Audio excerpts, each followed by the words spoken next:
Hey guys, welcome back to the channel. This is story about what if Naruto Uzumaki becomes extraordinary wind user part 1. Before I start, please do support for more amazing content and comments for part 2. Do consider to subscribe my channel and share my video to your friends and check out the description as well. Let's start the video. In the city of Konoha there is a small urban legend. Many spies from other hidden villages have investigated it, but there are only a few people who know that this legend is most definitely true. This urban legend is actually a well-guarded secret that states that there is a genius orphan who through personal study created some of the most powerful wind jutsus that you would ever hear of. Techniques that would put even the mighty Kazaidachi to shame. Only one of this boy's techniques are known to the public, and through its use, the genius inventor is currently running from the Chunin that took chase after his greatest achievement yet. At least in his opinion. Naruto. That was the call of battle that just ripped out of the mouth of a certain scarred Chunin. Oh crap. Not Iruka sensei again. With that statement, the blonde-haired 12-year-old boy, whose name was just stretched out in what quickly became a futile shout, sped up in what at first glance looked like running. A second more scrutinizing glance would reveal that the boy wasn't actually running but rather slightly hovering. That's right, hovering about an inch off the ground and propelling himself forward like an ice skater would. You see, what he was currently doing was actually his most practical technique. In truth, the technique is actually a variation of both the tree climbing and water walking exercises. What this means is that he is actually releasing a small set current of chakra out of the bottom of his feet, and with the principle of the tree climbing exercise, using the portion of the chakra to create a one-way friction current that propels himself forward in the direction that he is facing. By actually maneuvering like he is a skater, he is aiding the forward momentum by propelling himself forward. For an easier way of picturing this, imagine yourself skating down a slope, but you continue to propel yourself forward to get better speed. This technique is called Tenkusurida, air slider. So far with this technique, very few people have been able to catch him. Speaking of one of them, Naruto is approaching one now without even realizing it. That is, until his forward momentum comes to a complete halt, and he realizes that he is being held up in the air by an aged hand. Looking up, Naruto answers with the one statement that he seems to use the most often at the end of these chases.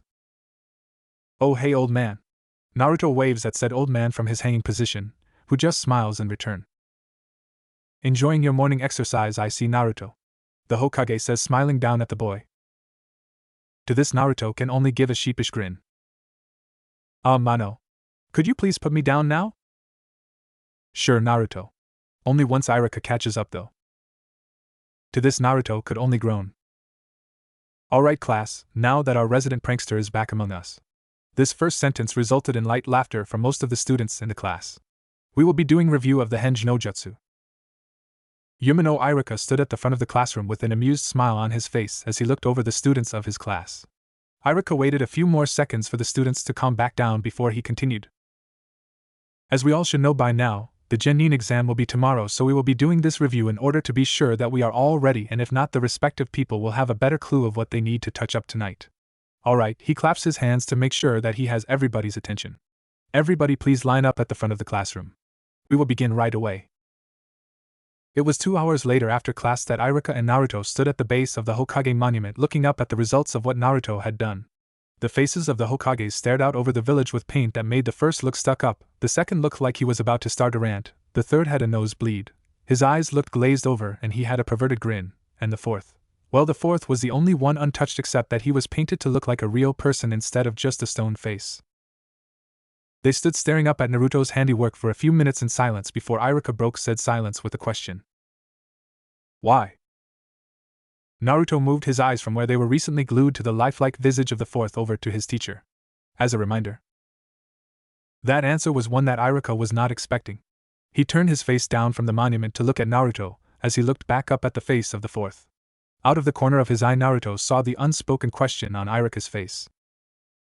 "I did it as a reminder to the people of this city that nobody is perfect, that even people as great as the Hokages all have their faults, and that it is not an impossibility for anyone who decides to work hard enough to be like they were or in the old man's case are." Iruka stood there with a proud look as he contemplated the words of his student. After a little bit he couldn't help but chuckle a little bit at a thought that just came to mind. "But you mostly did it to get a rise out of the village, didn't you?" "Hee, you know me too well, Iruka-sensei." Iruka chuckled again after hearing that from Naruto. "Well, I think it is about time that you cleaned this up, Naruto. If you do a good enough job, then I might treat you to some ramen tonight." That last statement grabbed Naruto's attention really quickly and he started jumping up and down in his excitement for a few seconds before he suddenly stopped. This will only take a second. When he saw Irika's incredulous look, Naruto gave one of his huge foxy grins, and Irika suddenly had a sneaking suspicion. Which was proved correct when Naruto put his hands in the ram's seal and simply muttered one word, Kai. After Naruto did that, the paint on the faces wavered for only a second before completely disappearing. So it was a mild genjutsu, and Naruto? Naruto grinned up at Irika as they turned away from the monument, as the villagers who wanted to see the demon child's punishment just stood slack-jawed. Yep, I just used the bare minimal chakra necessary just to create the visual illusion and spread it as thinly as I possibly could. By doing that, I knew that with the shock of the paint, people wouldn't think to look for such a small amount of chakra. All it would have took for someone to see that it was a genjutsu was for someone to walk up and touch the paint. Heck, that probably would have dispelled the illusion. Irika grinned at Naruto's statement. Well, good job. You obviously had everyone fooled. As the two walked off toward Ichiraku's, Sarutobi stood off at the back of a small crowd of gawking villagers, smiling softly as he listened to the conversation between the teacher-student duo. And I personally think that this would be a good place to stop, but unfortunately for me, I made a promise to several people that I'd be making longer chapters, and with this one I plan on getting the ball on the roll. Not to mention that it is still much too early for a chapter-ending scene. I thank you all again for being patient with me. The next morning, Naruto walked into class with a big fox grin on his face. Some of the people who were already there were chatting about how the blonde boy before them had managed to pull off what they thought was a complicated genjutsu. Others who were there when Naruto dispelled the jutsu were speaking of the explanation that Naruto gave of the genjutsu.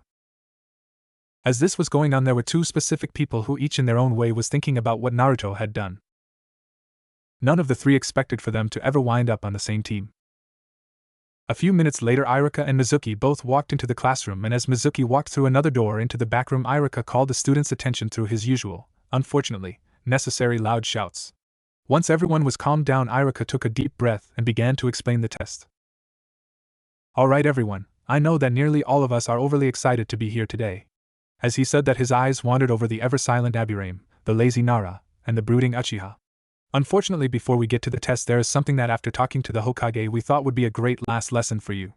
If Irika didn't have anyone's attention when he started talking, he had their attention now.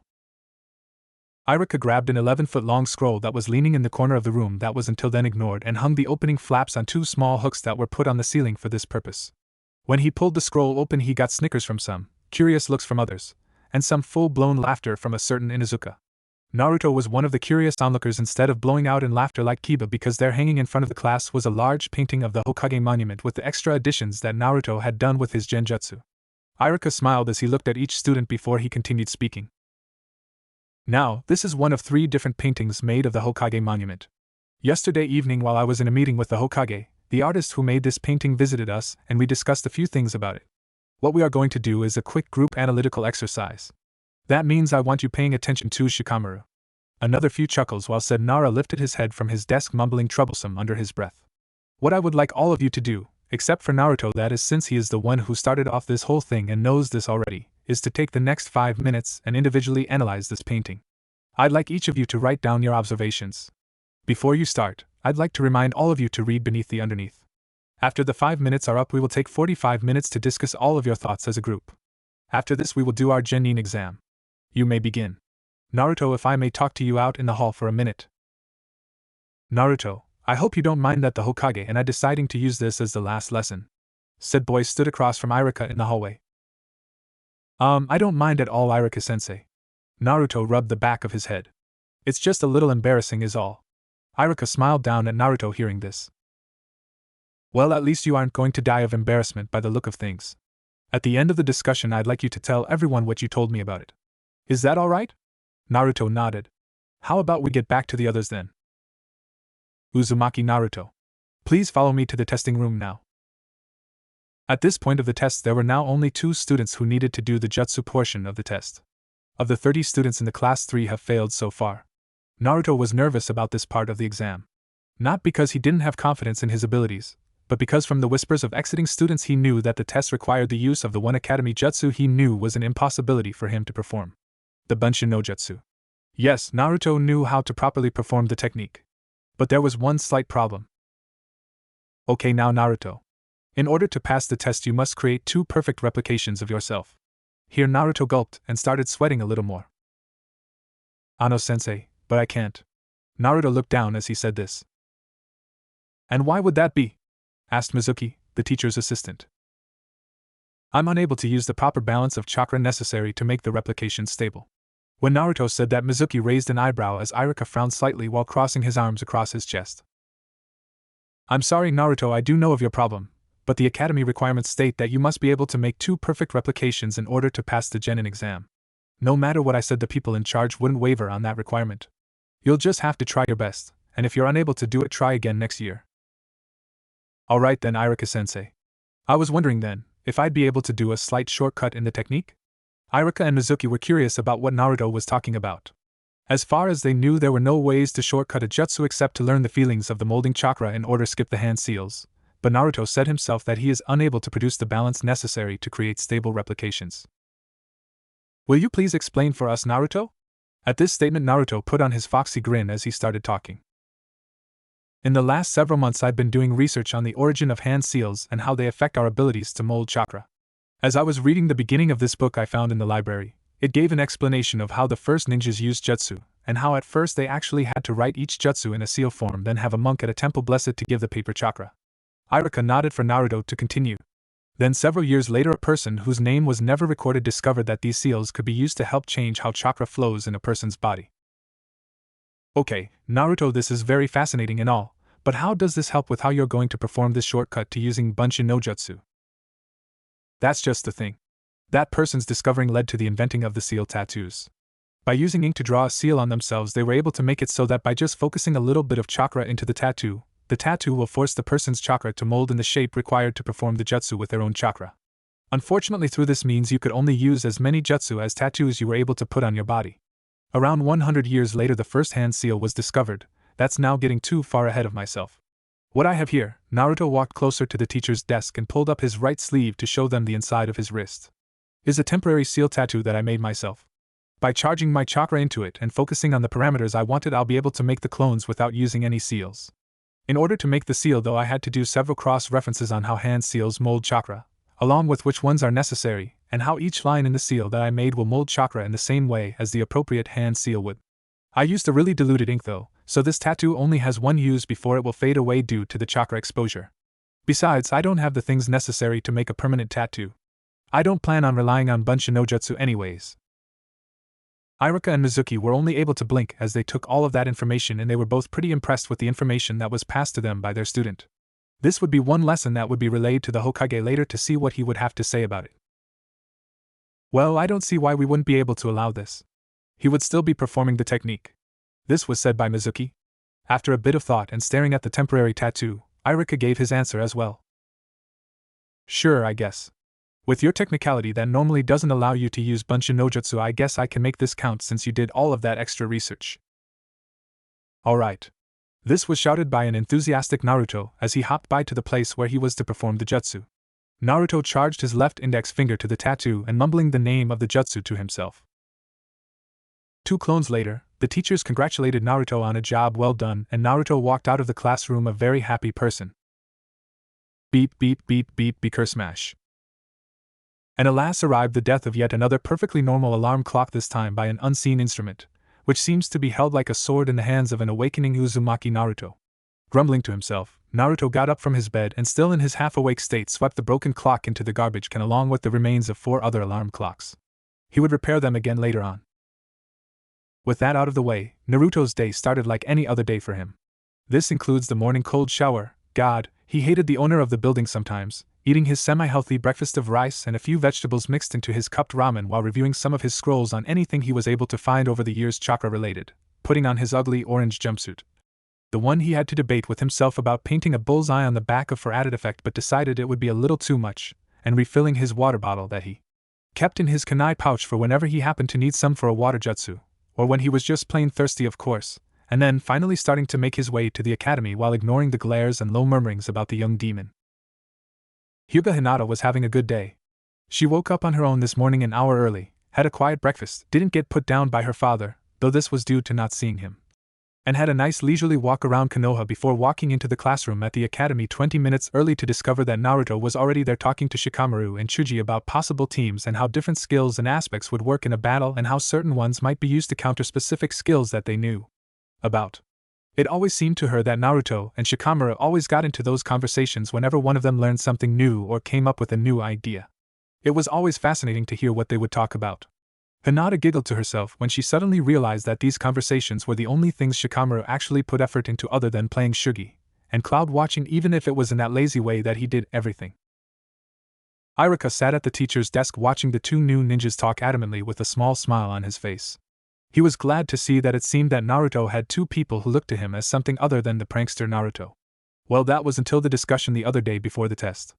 It seemed that Naruto's classmates wound up seeing a slight glimpse into a deeper Naruto, and Iruka couldn't help but notice that more people were starting to listen when he said something. He even saw Sasuke trying to stealthily follow Naruto after school yesterday, though that was ruined when a gaggle of fangirls came along and ruined his hard-worked cover, which resulted in a Naruto who couldn't stop laughing while watching Sasuke run away. Sometimes Iruka could swear that those fangirls had bloodhound blood in them. They were always able to track Sasuke down no matter what he did. When the sound of the door opening rang through the room, the five present turned and stopped all conversations as the volume in the class suddenly shot up from the chattering students who were starting to walk into the room. After 5 more minutes of waiting for the rest to show up while kicking out the 3 failed students who thought they belonged there, Iruka started up the class. Good morning to all of you, and congratulations on making it to the Genin rank. Iruka smiled to the 27 children in the room before continuing. Now I know that all of you must be excited to hear who your teams are, so I'll be cutting the chit-chat short. A few chuckles and giggles went in here. Since 6 teams from the last 2 years are still in active duty, we will be skipping those team numbers. For Team 7, we will have Abirame Shino, Haruno Sakura, and Inuzuka Kiba. Your Jonin sensei will be Yuhi Kurinai, and she will be here this afternoon. Team 8 will be Akimichi Tsuji, Uchiha Sasuke, and Yamanaka Ino. Your Jonin sensei will be Hatake Kakashi. He will also be here this afternoon. And Team 9 will be Hyuga Hinata, Nara Shikamaru, and Uzumaki Naruto. Your Jonin sensei is Sarutobi Asuma, who will be here this afternoon along with the other 2 sensei said so far. Iruka took a quick sip of water before continuing. Now your 3 teams are dismissed until after lunch since your instructors won't be here until then. As soon as you're gone, I will read off the 6 other teams since their instructors are already waiting outside of the classroom. You 9 are now dismissed, and congratulations again. In the Hokage's office, the 3 Jonin that were missing from outside the classroom were sitting in front of the Hokage watching along with the old man through the crystal ball at their new charges. They were also holding 3 folders each. Those were the files on each of the children. Hatake Kakashi was the furthest in the back, just reading his folders with a hard-to-see confused expression on his face. Pardon me, Hokage-sama. He spoke up, bringing everyone's attention to him. I can understand for sure why you'd want the young Uchiha with me, but I don't understand how I would be able to turn this squad into an assassination team as you've asked me to. Kakashi, as you've read, the Uchiha has a natural talent for fire jutsu, which nearly all of them are designed to specifically kill, as you know. As for young Yamanaka, her family's mind jutsus should be perfect for causing confusion in many situations where distractions might be necessary or in order to make it look like another person did the kill. The fact that her records also show that she has the potential to become a genjutsu mistress, and there is a person who has a higher potential than Sasuke in the assassination field. And for Tsuji, if you read a little bit further into his records there, you'll see that next to Shino and Hinata, he got the highest marks in the stealth part of the lessons. That along with his taijutsu skills, they could very well make a very balanced team that through the teamwork I know you very well pride yourself with, they can become a top-notch assassination squad.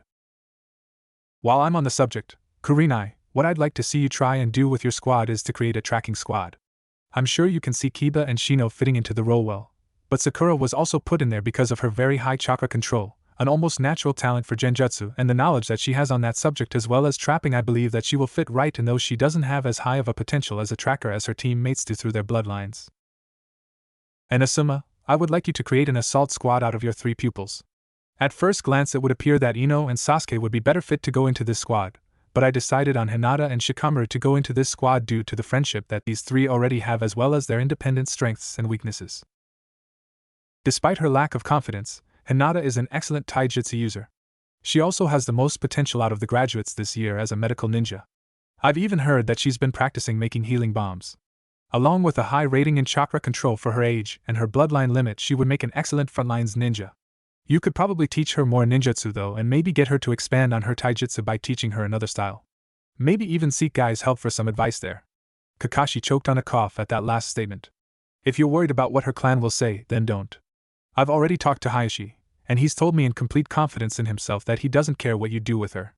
In his eyes she's a failure in every way. Sarutobi chuckled to himself. I guess we'll have to prove him wrong.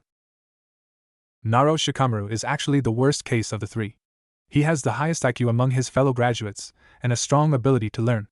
Unfortunately though, he doesn't seem to have any inspiration to become better. I'm hoping that by being with Naruto that'll change. I've noticed that Naruto seems to have a natural ability to change the people around him without anybody realizing it at first, including himself. Along with his brain smarts, Shikamaru's only other strength seems to be in his family's shadow jutsu. I'm hoping that you'll be able to fill in those gaps and turn him into a more balanced ninja by getting him up to a decent skill level in taijutsu, and going through jutsu that would be able to help. You could probably enlist Naruto's help in this since he has the highest knowledge of chakra from any academy student in the last 20 years. This statement of Naruto's knowledge shocked the three Jonin. Now since we're already talking about him, Uzumaki Naruto. What nearly nobody knows except Irika and myself is that Naruto has been doing self-studying and training since I taught him how to read at the age of 6. He spent the first year of that time just reading on chakra and how it is used. He also taught himself 2 of the 3 academy techniques and learned both the wall walking and water walking chakra control exercises. The 3rd academy jutsu, he is still unable to do due to an irregularity in his chakra being the kyubi inside of him. At the beginning of his 2nd year of studies, Naruto came to me asking for one of these elemental trait papers. When he pumped some chakra into it right there, we discovered he had an affinity to wind-style jutsu. That is one of the reasons I want him with you, Asuma. You two could compare notes, and probably learn lots from each other. Asuma nodded to this. A week later I got him a training battle fan as a birthday gift, and in the next 6 months he learned several jutsu involving the fan, including Kazaidachi. At this point he got tired of carrying the fan all day and quit training with it while he learned how to seal items into scrolls. So don't be surprised if you see him carrying several scrolls. They're either things he has sealed or notes that he has made over the years. After that he started teaching himself to manipulate air with his chakra without using jutsu. I was quite surprised when he learned that within the rest of that year. I personally thought it would have taken him at least 4 or 5 years. On his 3rd year he started balancing other types of jutsu in his arsenal. So he has learned approximately 3 fire jutsu, 2 water, 4 earth, 1 lightning and a few genjutsu. During his 3rd year he also actually created a chakra control exercise that he is using daily to this day. The last 3 years till now he spent furthering his seal-less control of wind and creating his own jutsu. Even though he does have all of this at his disposal, he is sorely lacking in taijutsu. He only knows what is needed of the academy, though he has gained a high stamina and chakra stamina rating through his use of pranks and the resulting chases. I must say he is one fast little bugger though, considering that I'm one of only 3 people in this village who can catch him when he's going full speed. This last reason caused the 3 others in the room to blink. The other 2 though they've never tried themselves I believe to be Kakashi and Guy. As for Naruto's taijutsu, I think you should do the same as with Hinata and possibly Shikamaru. Sick guy on them. This caused Kakashi to chuckle to himself from just the mental image of it. Naruto will also probably be a big part in fixing his 2 teammates' major faults, them being Hinata's lack of confidence and Shikamaru's lack of inspiration. I believe that those 3 have the potential to become the strongest ninja squad Konoha has seen in a long time. They could possibly become the next Sannin. As Sarutobi said the last sentence, he looked to the clock on the wall. I'm sorry for taking so much of your time. It is now time to head to the academy, I believe. With bows, the 3 Jounin took their dismissal and walked out of the room. Asuma and Kurenai headed for the academy while Kakashi slipped away from the others and went to who knows where.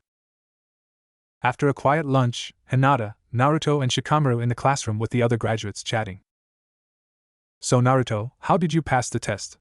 Last time I checked you weren't able to do Bunshin no Jutsu due to a slight problem with your chakra. Kiba spoke up, silencing other conversations since they were also curious. Naruto put his hand on his chin, and with a large grin on his face just said one thing. I just did a little bit of reverse engineering. So you still managed to do the Bunshin then? Yep, it took me the last 4 months to discover how to do it, but now I know how I can actually perform any number of techniques without molding the chakra myself. I'm not going to explain it to you guys now. I think most of you can learn a lot though by researching the origin of hand seals. That is all I will say about it. After all, this is not something I can just explain to you how to do. After all, it is something that must be learned for yourself. I could give you the rundown on it, but that would spoil half of the fun of learning it. The only people I'm going to tell what to look for are my teammates. This got mixed reactions from the others, which caused Naruto to burst out laughing. Asuma and Kurenai stood leaning against the wall outside of the classroom listening in on what they were talking about. Asuma had a huge grin and was barely holding in his laughter while Kurenai was smiling and let out a small giggle when Naruto finished talking. After collecting himself, Asuma stood back up from the wall and turned to Kurenai. Well, shall we interrupt Naruto's bit of fun now? Kurenai stood from the wall now as well, turning to face Asuma. I don't see why not, you evil little man. So now I'm little, huh? This brought a slight curve to Kurenai's lips as she turned and opened the door to walk in. All right. Asuma started with a clap of his hands to gain everyone's attention. Team 7, this is Yuhi Kurenai, your new Jonin instructor, and I am Saratobi Asuma, Team 9's new instructor. We are all going to be together for a long time, so I hope you get used to it. The last statement caused Hinata and Naruto to gulp while Shikamaru mumbled about troublesome people and their strict-sounding introductions. Now Team 9, I'd like you to meet me by the lone swing in the field just outside of the academy in 5 minutes, pronto. With that he disappeared. Team 7, I want you to meet me at training field 3 in half an hour. Then she also disappeared. The 6 members of the 2 teams briefly looked at each other before saying their goodbyes and heading their separate ways. Those 5 minutes found Hinata sitting on the swing, Naruto hanging upside down from a tree branch beside Hinata, and Shikamaru lying about on the branch above them watching the clouds. So guys, what do you think of Asuma-sensei? Naruto started off asking.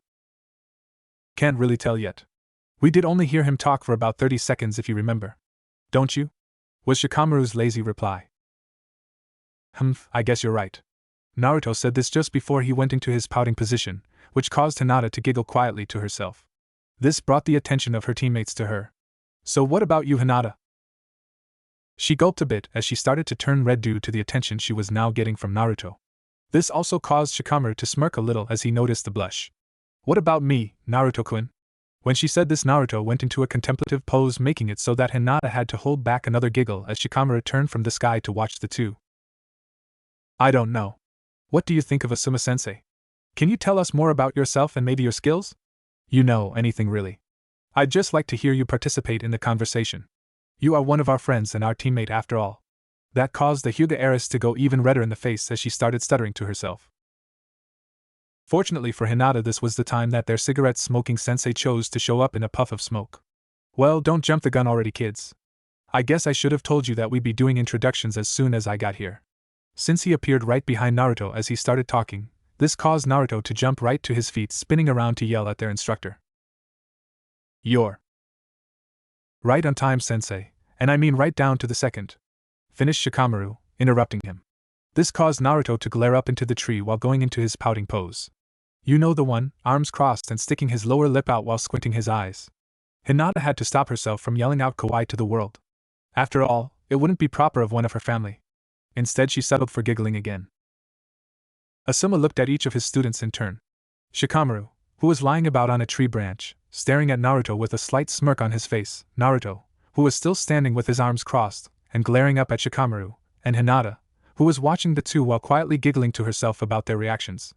Asuma smiled to himself before speaking again. I think I'm going to like you three. Now come on, I want each one of you three to tell me a little about yourselves. I want you to tell me your names, likes and dislikes, dreams for the future, and anything else you think might be important to your teamwork. Let's start off with the shy, giggling girl. Hinata gulped and blushed in reaction. Ano, my name is Hyuga Hinata. I like kind people, and drinking tea. I dislike people who judge people from just their first impressions and hurting others. My dreams for the future are to become a respectful head of my clan, to become a medical ninja, and to earn the respect of a certain individual. She blushed again while glancing lightly away from Naruto.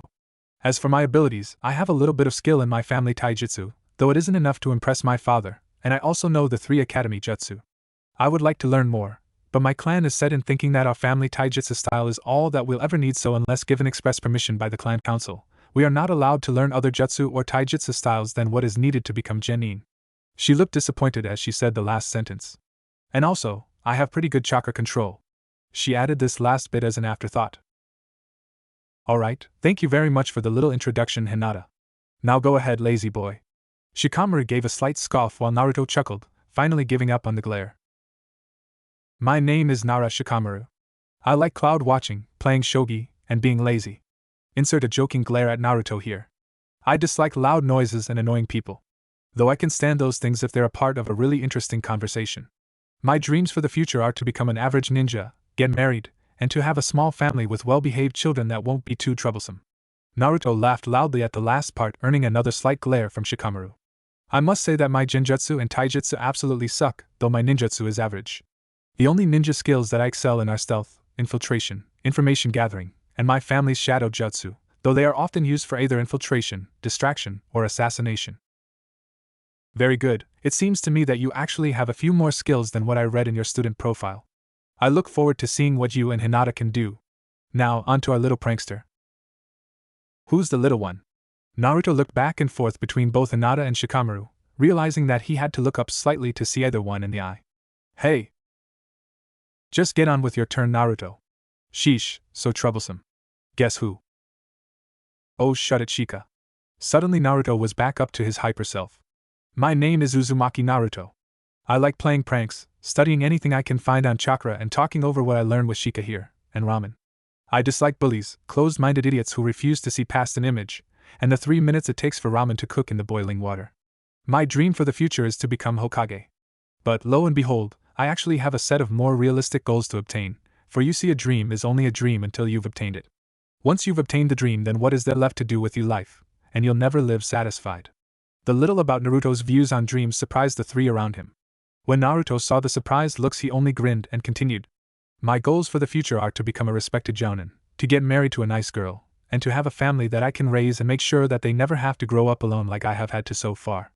As Naruto finished this sentence, he briefly had a faraway look in his eyes, but he quickly shook it off and continued. Now, as for my skills, I'd have to say that I'm about as skilled in taijutsu as Shika here is. In other words, only as good as was necessary to pass. I chose to focus on other things. As I said before, I enjoy studying anything chakra related that I can get my hands on. What this means is that I have, due to several chakra control exercises that I know and have been practicing for a long time, I have what, according to a test that Irika sensei had me do in private, is mid to high Chunin chakra control, and I'm damn proud of that. One eyebrow per listener went up here. I also have a small library of ninjutsu that I can perform, as well as with the discovery of my elemental affinity I have created a few jutsu of my own, as well as a highly advanced chakra control exercise that I do whenever I can. I gave that exercise a jutsu name though, so that people who see me performing it will get the wrong idea. I only have base type skills in genjutsu. It's just that with my knowledge of chakra and practice through pranks where I rely on shock value to disguise the weak genjutsu, I have practiced quite a bit. I also am somewhat well versed in the usage of battle fans, and I also have knowledge of how to seal items and supplies into scrolls. I do so that I don't have to carry a huge ass fan on my back all day. Talking with Irika, we've managed to classify the type of ninja I am. With which jutsu I do know, I have been officially classified as a wind elemental medium to long-range combat specialist. I look forward to working with the three of you just fine. Naruto slapped his huge fox-like grin on his face as he wrapped up and watched silently laughing as the other three finished digesting all of what Naruto said. Asuma blinked a few times as he finished taking in Naruto's words, and decided to speak up once he noticed that Hinata and Shikamaru were finished as well. That was very informative, Naruto. I do have one question for you though. Do you have your sealing scrolls with you now? When Naruto nodded, he continued. Do you mind if we were to see your fan? Both of them, sensei? Upon Asuma's raised eyebrow and nod, Naruto unzipped his orange jumpsuit a little bit and reached in, pulling out a scroll with one hand while his other hand went down to his kunai pouch and pulled out a small handheld fan that was approximately 6 inches long. After handing the small fan over for Asuma and his teammates to look at, Naruto bit his left thumb and did 3 quick hand seals around the scroll before slamming the scroll on the ground while mumbling something under his breath. When the cloud of smoke cleared, Naruto stood there with a closed fan that was as long as he was tall. He then handed it to Asuma, who got a surprised look on his face when he felt the weight. How much does this fan weigh, Naruto? It weighs about 50 pounds. And can you carry this around for extended periods of time? All day if necessary. Then why do you also have the smaller fan? Shikamaru asked this time. It takes time to pull the large fan from the scroll. I figured that if I was ever in a bind, I can just start using the smaller fan after pulling it from my kunai pouch. I can still perform all of my jutsu that require a fan with that one, but it doesn't pack as much punch, and it can't be used as a melee weapon like the large one, which I use like a bludgeoning weapon when it is closed. Both Naruto's teammates and his sensei were impressed by the logic of what Naruto said. Well then, Asuma started. I guess that now that introductions are done, I am going to dismiss you three. I would like you all to meet me at this address though at 8 a.m. tomorrow morning. As he spoke, he handed the three of them a piece of paper with an address written down on it. Upon reading the address, Hinata blushed again. Ano, what are we going to do, sensei? The shy heiress asked after shaking off a realization she had about that particular address. Your real Genin exam. After Naruto's resulting yell of what died down, Asuma continued. What you three did the other day in the academy was really just a test to see if you have the skills necessary to become Genin. Then it is up to the Jonin sensei of each team to test his or her students to see if they'll function properly on the team and if it is worth continuing on training the team, or whether they should be sent back to the academy to learn more. I wouldn't worry too much about it though. I have a feeling that you three aren't going to have that much trouble with it, though I do think it'll be entertaining to watch. During the second half of what Asuma was just saying, Naruto had fallen silent after reading the address on the paper. Ano sensei? Now it was Naruto's turn to speak quietly, which quickly fixated both Hinata and Shikamaru's attention on him, since they never heard Naruto speak this quietly unless he was mumbling incoherencies to himself. Why is my address on this piece of paper? Well, that's because the test will be taking place at your apartment, Naruto. This earned him a confused look from Shikamaru and a blush from Hinata. I already ran this by the Hokage Naruto, and he said that it was a good idea. I guess I'll give you a heads up on what your test is then. Asuma coughed to clear his throat before continuing. Your mission for this examination is to live together. This earned him loud what-s from two of his students, while Hinata had to stop herself from fainting right there. I will also be in the home making sure that rules are not broken. Since as a team we'll probably be out on the field a lot after the first few months, you'll have to get used to living with and around each other. What is going to happen is that you three will actually be tied together by a rope of 10 feet. It will be up to you three what the distances will be between each other. You will eat together, sleep together, you will even do your shopping or food gathering together. The only time you will be allowed to untie the rope is if one of you is going to take a bath, a shower, or if one of you needs to use the toilet. Baths and showers will be limited to only 10 minutes to clean yourself up. I will be there to mediate when it is an appropriate time to untie one of you and watch how you three interact.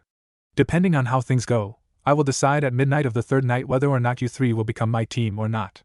Are there any questions? Both Naruto and Shikamaru shook their heads slightly to indicate that they didn't have any questions to ask, while Hinata looked deep in thought before turning the brightest red. Either Naruto and Shikamaru had seen her and fell back in a faint. Naruto was quick to catch her with a little mumble of what the hell. Asuma chuckled to himself a little. Well, that's all for today. I'll leave you two to deal with Hinata here, and I will see you at Naruto's apartment at 8 a.m. sharp.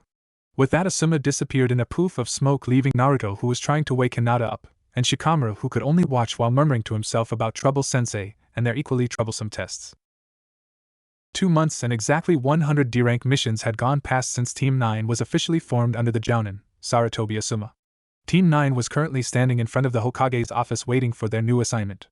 The team as a whole had been patient so far with all of the stupid D-rank missions that they had gotten so far.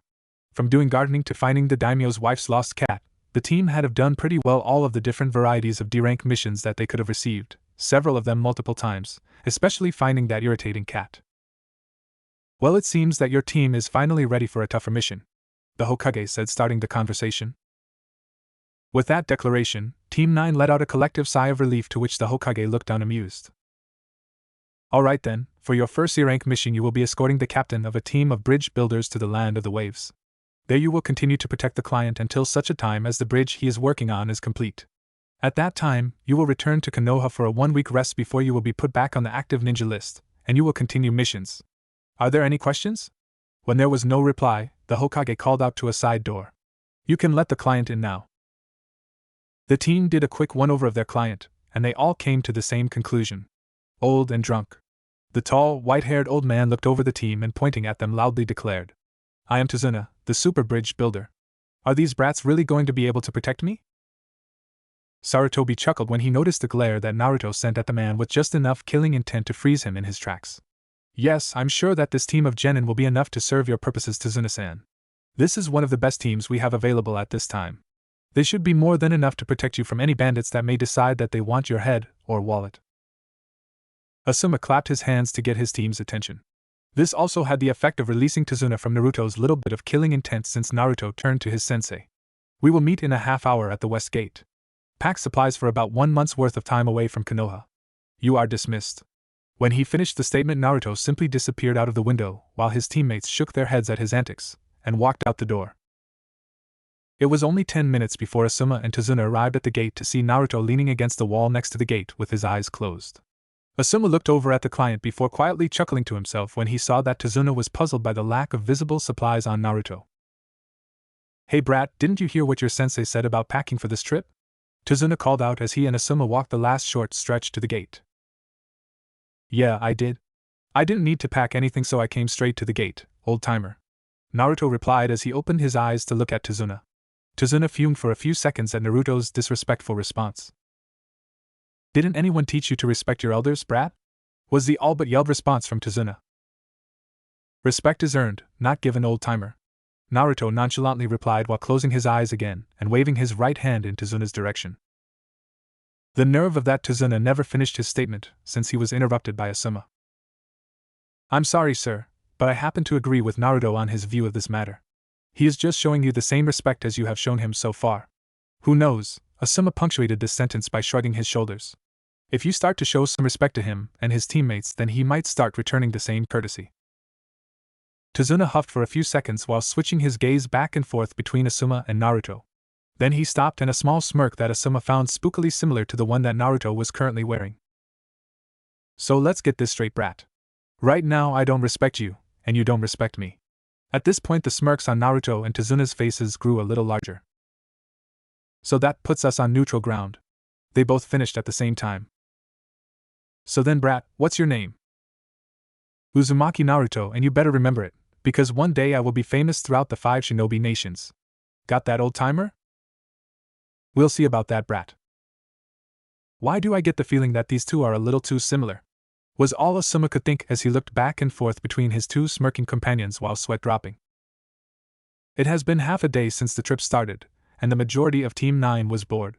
Shikamaru walked along staring up at the clouds. Hinata was thinking to herself as she stared at her feet. Asuma and Tazuna were talking quietly amongst themselves about the bridge Tazuna was building, and Naruto had his face buried in a 3-foot scroll he held in front of himself with one hand. Naruto suddenly released one hand from the scroll and grabbed a pen from one of his utility pouches and started writing on the scroll. That grabbed Tazuna's attention. He decided to act on his curiosity. Hey, brat. What now, old-timer? The rest of the group sighed at what was quickly becoming a tiring game between the two. Shouldn't you be using a hard surface to write on? Naruto blinked for a second before shrugging. I haven't had to for quite a few years now. What are you doing anyways? That question returned the others' attention back to the two. You think that I'm not willing to help my teammates become stronger or something? I wouldn't know, but I guess that makes sense. What does writing in a scroll have to do with that anyways? As Tazuna said this, the shinobi team noticed a puddle that shouldn't be there. A little bit of this, and a little bit of that. Like hell, I'm going to explain things with enemy shinobi around. As Naruto said that, he gave his pen a quick spin as he put it back in his utility belt. Then he gave his hand holding the scroll a flick, which quickly closed it. He then proceeded to switch that scroll with another one in his utility belt. It was 3 hand seals around the scroll later that there was a poof of smoke that suddenly had a Naruto wielding a giant fan charging out of it. It was just as Naruto was reaching the puddle that it suddenly disappeared as 2 ninjas wearing spiked gauntlets on opposing hands appeared and blocked Naruto's strike with a cross guard, that's crossing the gauntlets between them, before finding that they were forced to a knee each by the force of the strike. As Naruto's blows struck the gauntlets, a shadow launched from Shikamaru's feet, capturing the opponents in the shadow bind technique, while Hinata charged underneath the 2 enemy nin's arms to quickly disable the tenketsu in each of their shoulders just before Shikamaru's shadow captured the 2. As Asuma walked over to drag the 2 missed shinobi into the bushes, Naruto turned back to Asuma with a smirk on his face. I noticed the genjutsu that those 2 had since it hasn't rained around here in weeks. When I noticed it, I started writing out a quick plan on the scroll since I knew that Hinata and Shikamaru were in a position that they'd be able to see what I wrote down. I'm just going to erase it from the scroll anyways. It was at this time that Asuma walked out of the bushes. Alright team, we now have a choice to make. As he said this, he gave Tazuna a quick glare that made Tazuna start to sweat. The young shinobi quickly turned to their sensei to listen to what he had to say. I just found out from our little friends who are now tied up to a tree that they were hired along with 2 other missing nin to assassinate our client here. They were tight-lipped about their other 2 friends and their client, but I was able to find out that one of them is a Jonin ranked ninja and that the other one never had a real ninja rank but is just as dangerous as the Jonin. This increases the rank of our mission up to the range of high B to low A rank. Our options are as follows. First option is to continue this mission, knowing the dangers while making sure that we get a message to the Hokage that we will need backup. This will also result in us receiving a truthful reason as to why our client lied to us, and that as penalty we will be collecting a double fee from what our Hokage decides the rank of the mission is as a penalty. Since the office has come across a situation like this one before where the client lied because they couldn't afford a mission, they decided to make a penalty system for any future cases that will be paid up by the clientele as soon as they are able to. The second option is to turn around and go home. It may be troublesome, but I'd rather continue than have to face up to my mother's nagging again so soon. Shikamaru's statement lightened up the tense atmosphere around the shinobi a little bit. I agree with Shikamaru. I would like to continue the mission. I'll give you one of my blank scrolls, Asuma-sensei, then you can write out a letter to the Hokage that I'll quickly dash back to town. Then I can return with the reinforcements if he sends them right away. Either way, I will be back as quickly as possible with the news of what the old man says," Naruto loudly declared as he started fishing on his person for one of the few black scrolls he had. "How about you, Hinata? If you say no, then we'll head back right away." Asuma turned and asked Hinata. Hinata looked over at Tazuna, who was at the time a very pitiful sight. He looked to be at the brink of losing hope as he looked at her. "Ano, I agree that we should send Naruto back with the message first." Upon hearing this, Tazuna let out a sigh of relief. Asuma smiled. He was proud of his students for realizing how important this must have been to their client.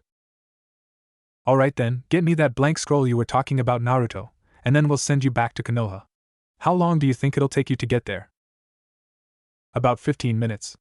I can't say how long it'll be before I get back though," Naruto answered as he finally found the blank scroll and handed it along with his pen to Asuma.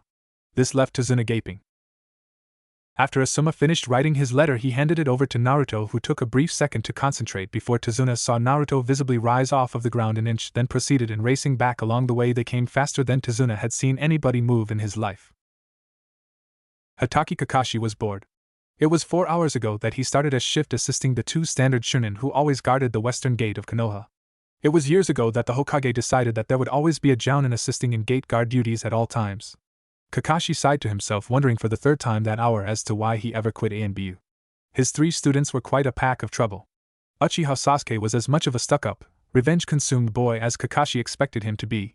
He didn't like though that he wound up being stuck with an annoying fangirl, and an overweight child with little confidence in himself as the other members of his team. He did have to admit that those 2 did have some decent skills, especially the teamwork between the 2, even though they, at least Chuji, argued that they would have been better in teamwork with the lazy genius Shikamaru. Speaking of his team, he couldn't help but wonder what the lucky buggers were doing with their day off. It was then that he sensed a small spike of chakra approaching quickly from what he estimated to be 1 kilometer outside of the gates out of his sight. He stood up from his corner, putting away his book, and stepped out of the guardhouse that was just outside of the gate to watch whoever was approaching so quickly. When he realized that the chakra signature was just out of his sight, and not showing any signs of slowing down, he decided to pull out a kunai in case it was a hostile threat. It was only a couple more seconds before he saw what appeared to be an orange and blonde projectile flying in his direction. Kakashi couldn't help but be impressed by the large trail of dust that was rising behind the figure up to 10 feet in the air. It was only a few seconds later that the figure stopped directly in front of him, where the dust trail kept blowing past to run into the closed gate, where the dust cloud raised higher into the air before falling around Kakashi and the stationary boy he now recognized as Uzumaki Naruto. "Is there something I could help you with, Uzumaki-san?" Kakashi asked while leaning toward the boy wearing one of his upside-down UI smiles.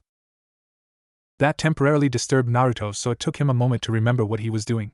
When he did, he quickly shook his head to clear his thoughts before saluting the Jonin.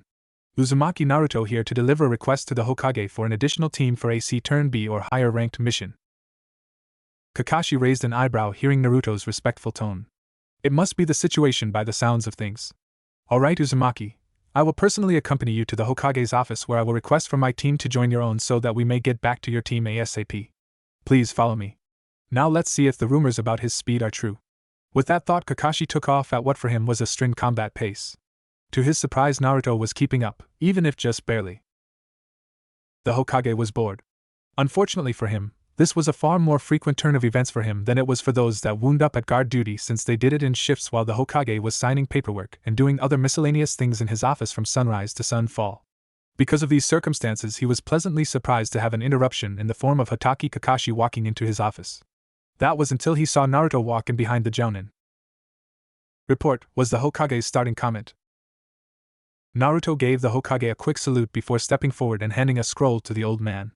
"Uzumaki Naruto here with a report from Sarutobi Asuma, captain of Team 9, sir." Sarutobi quickly read over the scroll before closing it and leaning on his desk, clearly thinking through what he just read. "Excuse me, Hokage-sama.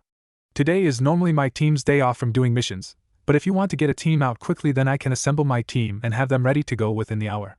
Normally Kakashi wouldn't worry about being in a rush over things, but even he knew it was serious when a shinobi was sent back to request reinforcements for a mission. Sarutobi looked at Kakashi for a second before nodding his assent. "Have your team at the West Gate in 45 minutes. Tell them to pack for a 1-month mission. Uzumaki-san will be waiting for you there. And here, Naruto, Here the Hokage tossed Naruto a new blank scroll, surprising Kakashi.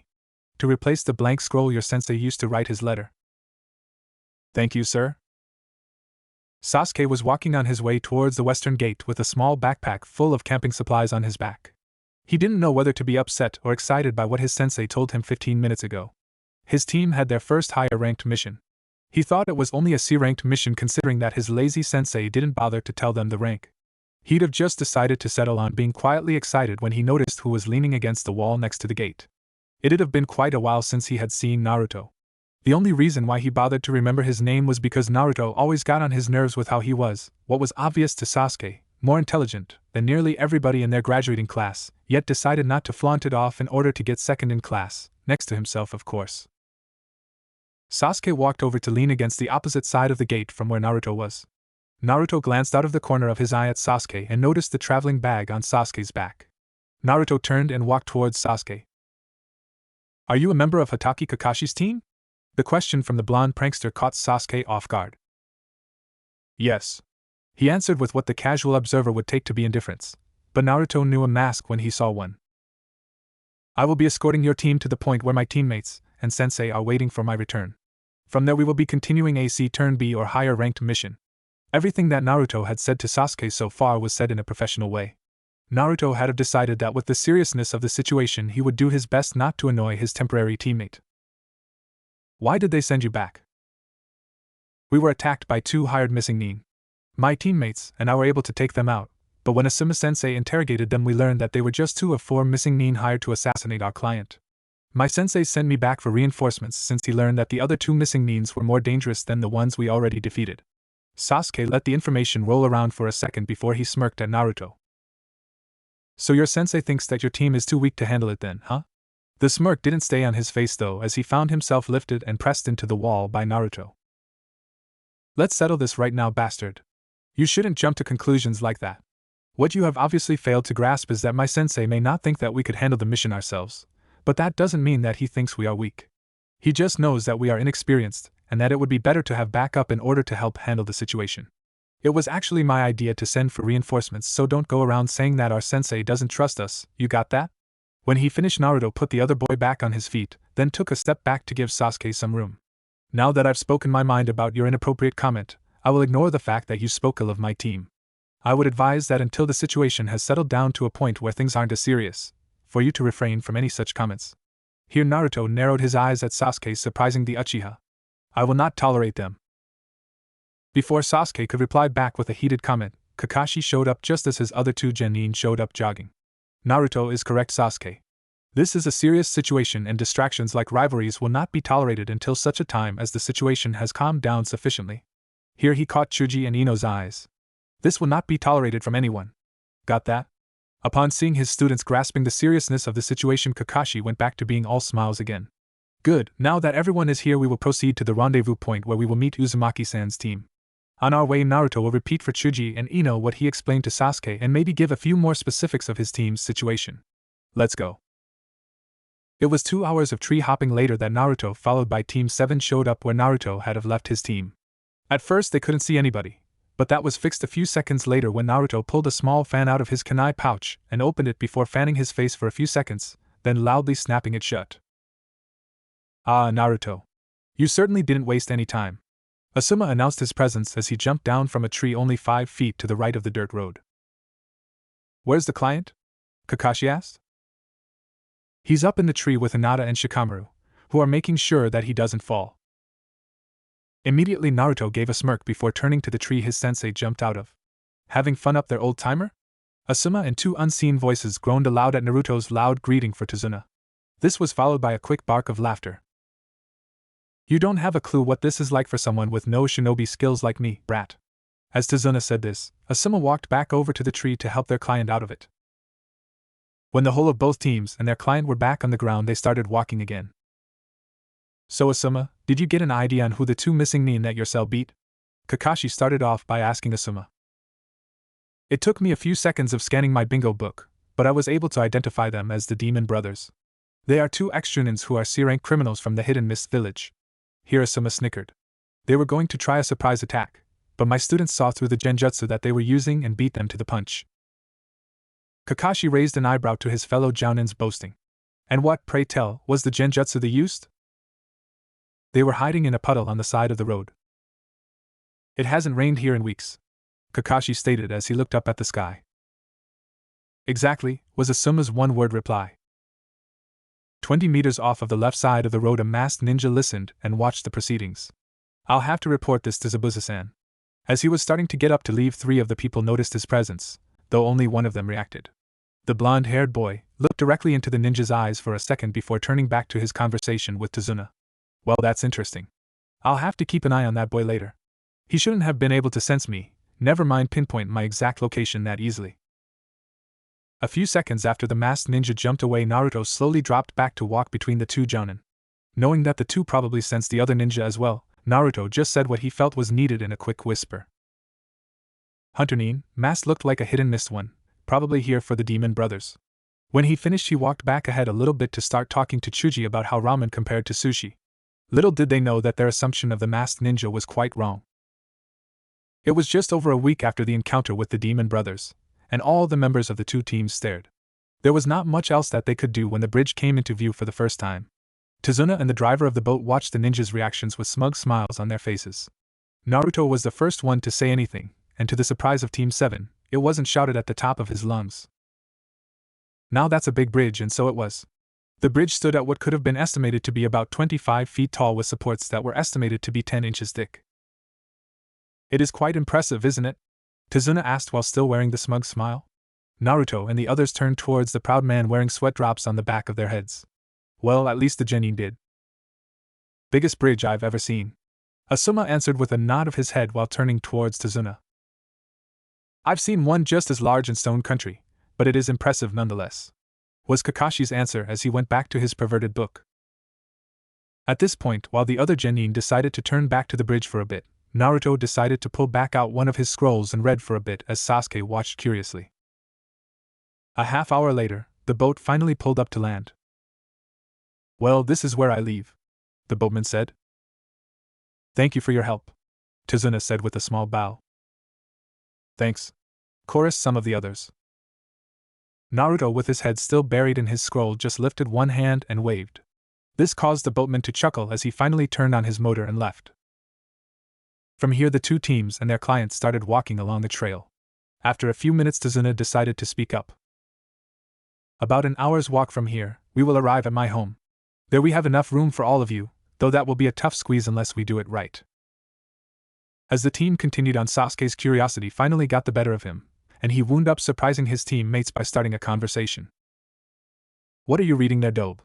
Everyone there except Tazuna knew that there was only one person there he referred to by that name. Naruto snorted before answering.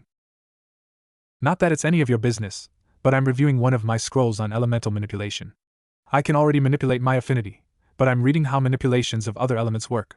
I figure that in the future it might give me enough insight to help me survive against other elemental manipulators. Kakashi's visible eyebrow rose as he heard this. Other than Asuma, Hinata and Shikamaru, nobody else knew of the difficulty of such a thing, so they didn't react in any way. This was also noticed by Kakashi. So how long have you been able to do elemental manipulation, Naruto? Most ninja don't have the chakra reserves or control to do that sort of thing until they're at least high Chunin to mid-Jounin in rank after all. I started when I was 7.5 years old. I finished learning my elemental manipulation by the time I turned 8. Let's just say that Sasuke wasn't the only person blinking at him owlishly. Naruto's teammates never knew that he learned it that fast. Asuma being the only person there to know, or remember in Kakashi's case, that detail. It took the 2 teams another minute to recover from the shock before everybody continued on. It was another few minutes of walking in silence until Naruto and Kakashi both thought they heard a slight rustle in the bushes just ahead of the trail. Naruto was the first to react though. He quickly closed his scroll with a snapping noise and threw it in the air as both of his hands went to pouches on each of his legs. Both hands were quick to come out, throwing 1 kunai each.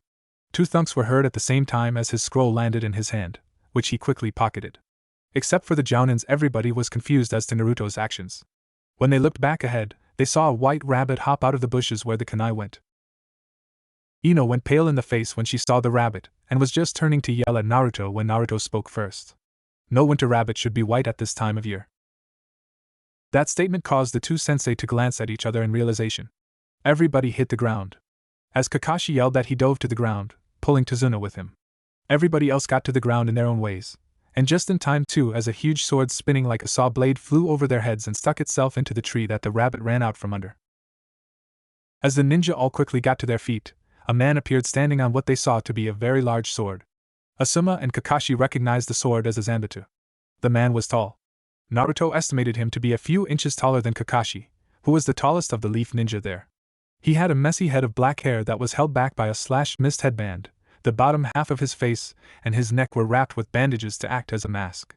He wore no shirt, a pair of winter camouflage pants and black ninja sandals. He stared down at the group of ninja and one civilian. He chuckled to himself before speaking aloud. Well, I'll be. It's a group of little baby ninjas and 2 babysitters. He chuckled to himself as Sasuke growled, resulting in Kakashi placing his hand on Sasuke's shoulder to stop him from doing anything rash. Normally I work alone on these missions, but since there are 2 babysitters I decided to bring a friend. As the man finished his sentence, a whistling sound came from behind them, causing the group to scatter, with Kakashi grabbing Tazuna before jumping into the nearest tree. It was a good thing that they moved too, since only seconds after they evacuated the spot it was covered in potholes from exploding kunai. Naruto looked back and forth between the 2 ninja that had attacked them so far. The second ninja stood in the center of the trail behind them. He wasn't wearing a ninja uniform that Naruto could see. All that could be seen of the man were cold, green eyes glowing slightly underneath a gray hat, and the rest couldn't be seen underneath a large bulging cloak that he or she, Naruto wasn't sure which, wore. Asuma and Kakashi seemed to have decided to take on one of the ninja each. As they stepped towards their targets, Naruto started to get the feeling that there was someone who was staring at the back of his head. Since his back was facing away from both of the enemy ninja, he figured that there must be another person yet. He couldn't feel any hostile intentions yet though, so he continued to focus on what was happening with the other 2 enemy nins. So I see that's it, is the infamous Momochi Zabuza, the demon of the hidden mist. Famous for going overboard during his academy test, killing his whole graduating class at the age of 8. Kakashi said this as he got a closer look at the missing nin.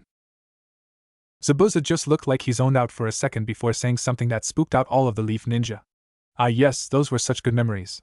The feeling of my classmates' blood running over my hands as I tore out the last one's throat with my bare hands. A shiver ran down not only Naruto's spines, but those of all. Well, that's enough reminiscing.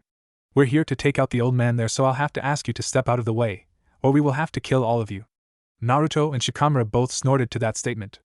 Naruto turned his head from his sideways position to Zabuza. You'd just kill us anyways. After all, you don't want us reporting to Kiri Hunter Nin that you're in this area. Zabuza laughed at Naruto's statement. Smart brat, though that intelligence may have just given me a reason to kill you first. With that said, Zabuza charged with surprising speed towards Naruto. Before either Jonin sensei could react, Zabuza's sword had already completed the overhead slice that would have cut Naruto in half if it hadn't have been dodged with a quick sidestep. Smart and fast.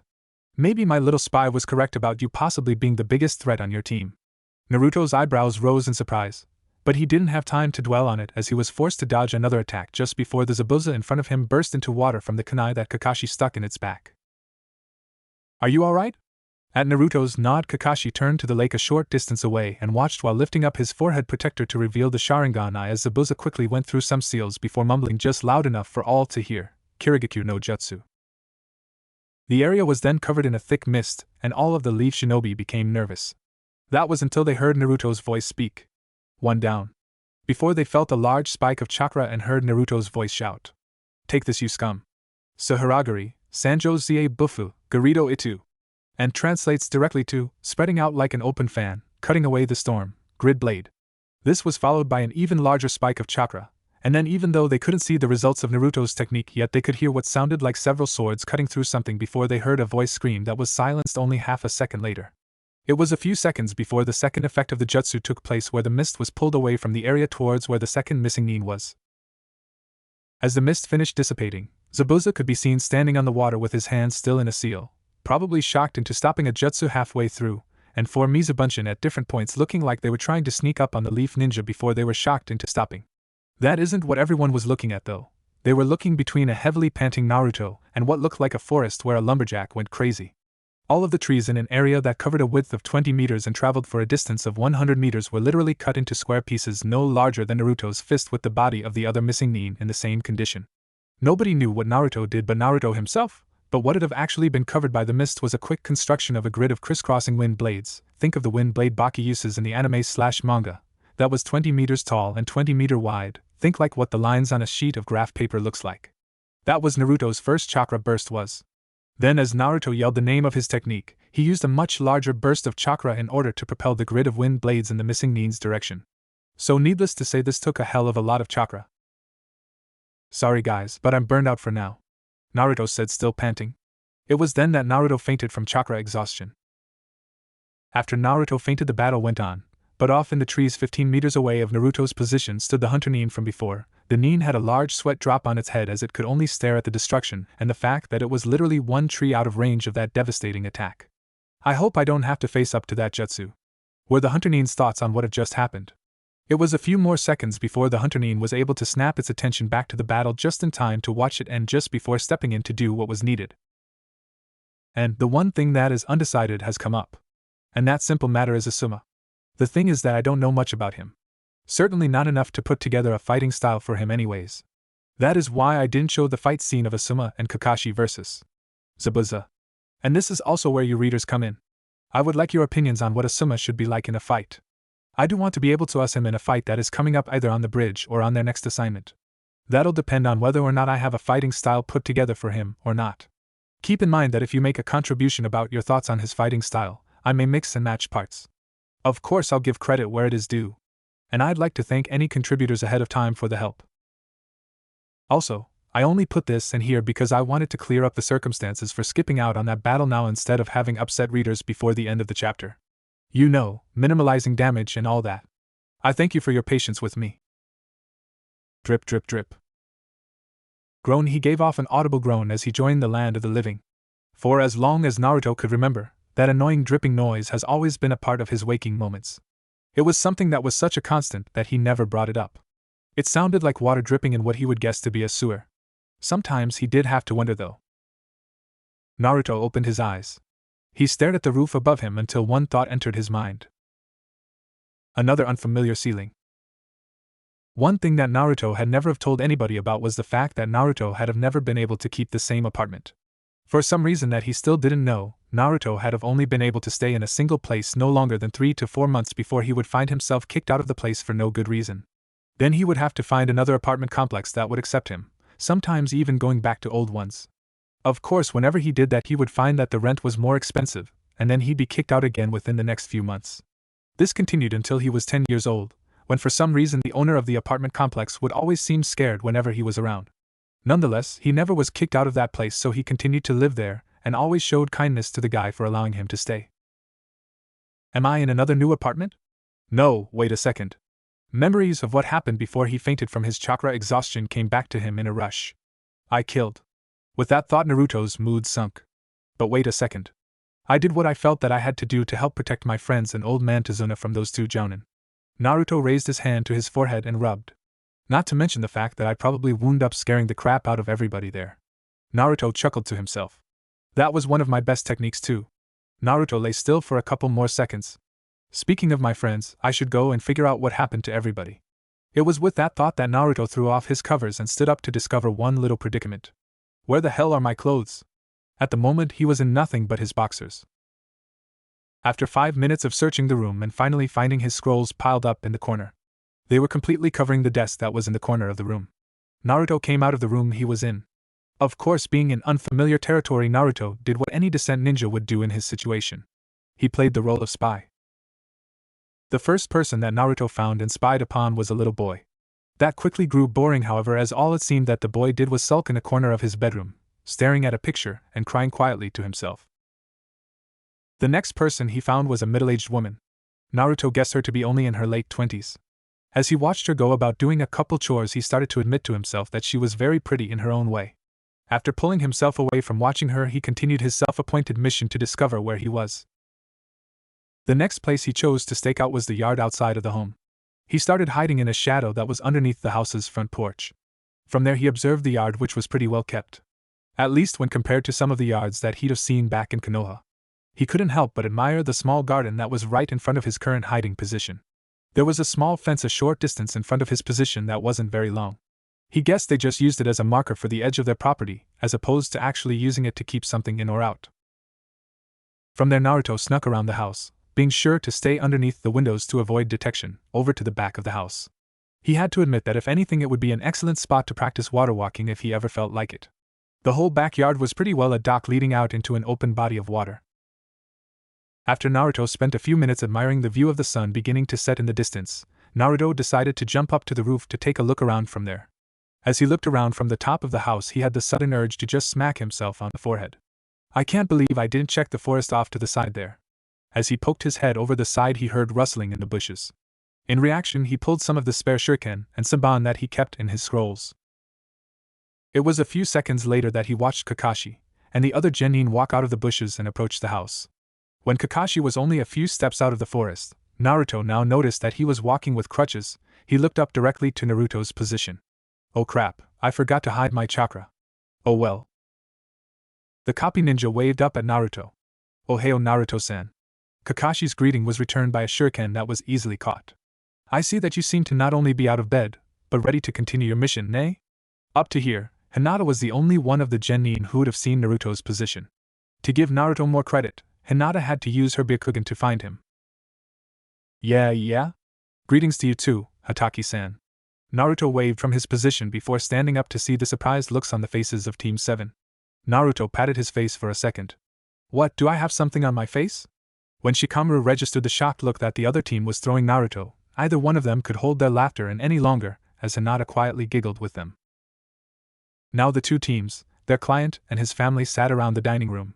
It was only a few minutes after Naruto met up with Kakashi and the genin that Asuma and Tazuna had shown up from working on the bridge, and now they were sitting around the table as Tsunami, as she was introduced to Naruto, started serving the food. It was quiet for the first few minutes as they ate.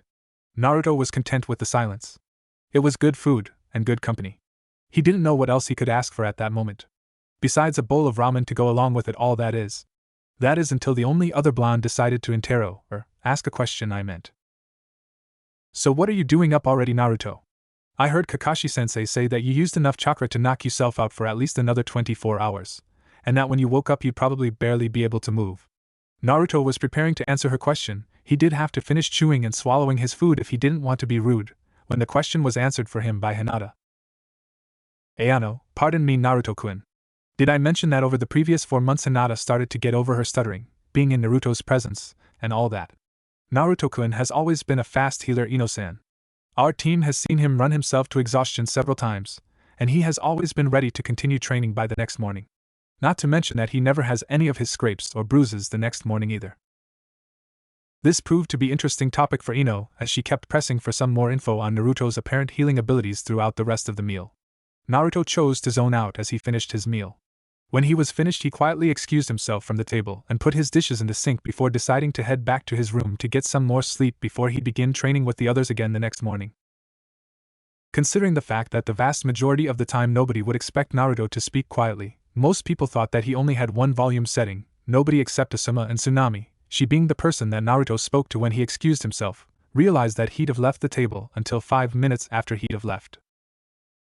Up in his room, Naruto was already asleep. Of course, even in his sleep Naruto dreamed of jutsus that he wanted to create in action. Oh, and we can't forget to put ramen in those dreams. No Zairi Bob. Drip drip drip. It was that annoying dripping noise again. Naruto groaned to himself as he sat up. He couldn't figure out for the life of him why he still found that noise annoying after hearing it every time he awoke for as long as he could remember. As he put it out of his mind again, Naruto grabbed one of his scrolls. A small smirk formed on his face as he thought about what everyone was going to think upon seeing the new look he was about to show off. Many people thought that Uchiha Sasuke was a naturally broody person. Anyone would agree with that assumption, but they truly knew nothing. Sure, he dwelled a lot on his brother, the murder of his clan, especially his parents' death, and how he was going to become strong enough to kill his brother.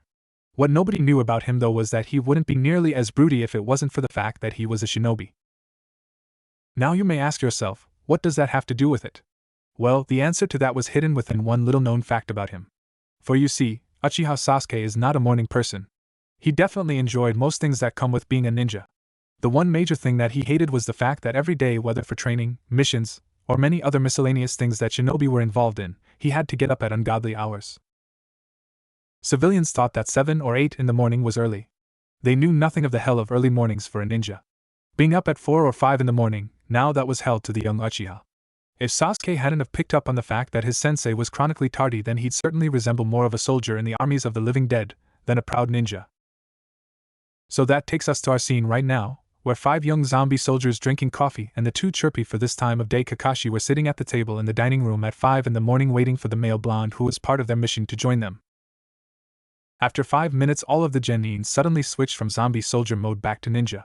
Whether that was from the coffee finally kicking in on their young bodies or from the person that just came down the stairs has yet to be figured out. Ino blinked repeatedly at that. Sasuke chose to try to outblink her. Well, not really. Chuji looked once before ripping open his first bag of chips for the day, looking like he was unwrapping a Christmas gift. Hinata blushed before fainting. And Hinata's faint spell caused Shikamaru to look down at her while mumbling about troublesome people and their troublesome ways. Kakashi just nodded in agreement with the Nara before complimenting the blonde. Now you look more like a real ninja Naruto. Thanks, Hataki-san. With their reactions, one would think that Naruto's new outfit was something either extravagant or just plain ridiculous.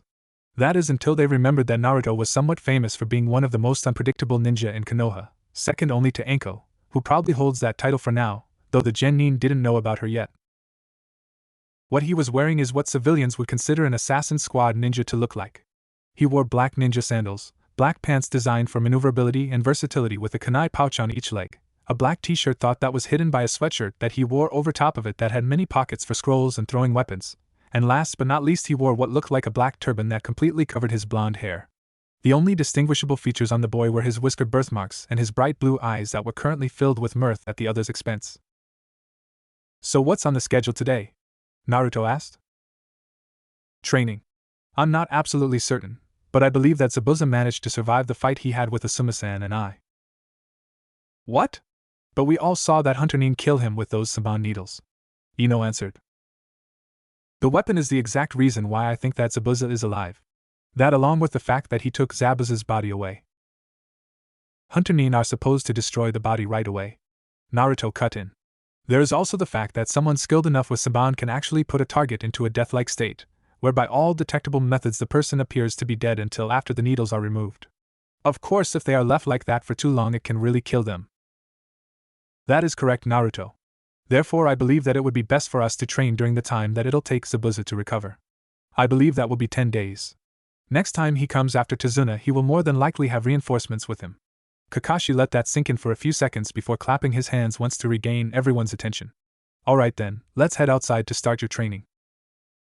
10 minutes later, the Genin of the 2 teams were outside a short distance into the forest. A fuming Sasuke had just landed from making a 15-foot run up the tree before he was repelled from using too much chakra. Chuji was right next to him after making it 16 feet up on his 3rd try. Ino and Shikamaru were sitting down on branches halfway up their trees, while Hinata was standing on top of her tree with Naruto, who was on the same tree, laying on the underside of the highest branch after a casual walk up the tree. So Hataki-san, now that Hinata and I have proven that we've mastered this exercise, can we go off for our own training now? Naruto broke the silence other than Chuji and Sasuke's grunts of effort trying to get the exercise down. Kakashi raised his eyes from the book and looked at the 2. What are you 2 planning to do? He asked. I'm going to continue teaching Hinata how to walk on water, while I have my own chakra control exercise that I want to practice for the next few hours before I do a little bit more reading. Kakashi raised his visible eyebrow when he heard the blonde boy's answer. Alright, you 2 can go. I expect the 2 of you back here in 3 hours though. I'd like to see some spars then. Naruto raised an eyebrow in reaction to Kakashi's statement. Hi Kakashi-sensei. Hinata answered. Then Naruto did a short flip, landing on the branch underneath him, and he joined Hinata, who was already jumping through the trees towards the lake behind Tazuna's place. About 10 minutes later, Naruto stood out on a lake with Hinata a few feet in front of him. Naruto stood looking totally relaxed with his hands in his jacket pockets, and leaning back on one leg casually. Hinata stood in a basic stance of her family style. They stared at each other, watching for who would make the first move. They stayed like that for another few minutes before Hinata finally acted with a charge. Naruto continued to stand there casually until the last second, when he ducked under Hinata's left-handed palm strike and retaliated with a leg sweep which was flipped over by Hinata. As soon as Hinata landed, she spun around, which Naruto was doing as well, and performed a right-handed palm strike which Naruto dodged to the side of before throwing a right hook back which was parried by Hinata's left hand. After that short exchange was finished, they both backed off, Hinata by doing a back flip, and Naruto by gliding backwards on the water. When they both stopped a total of 15 feet away from each other, they both took a few seconds before Naruto continued the fight. Naruto did so by quickly pulling out a kunai which was launched at Hinata and following behind it. Hinata caught the kunai with her right hand as she spun and performed a sideways slash with the kunai which would have cut Naruto across the gut if it had have connected, but Naruto wasn't following that path anymore.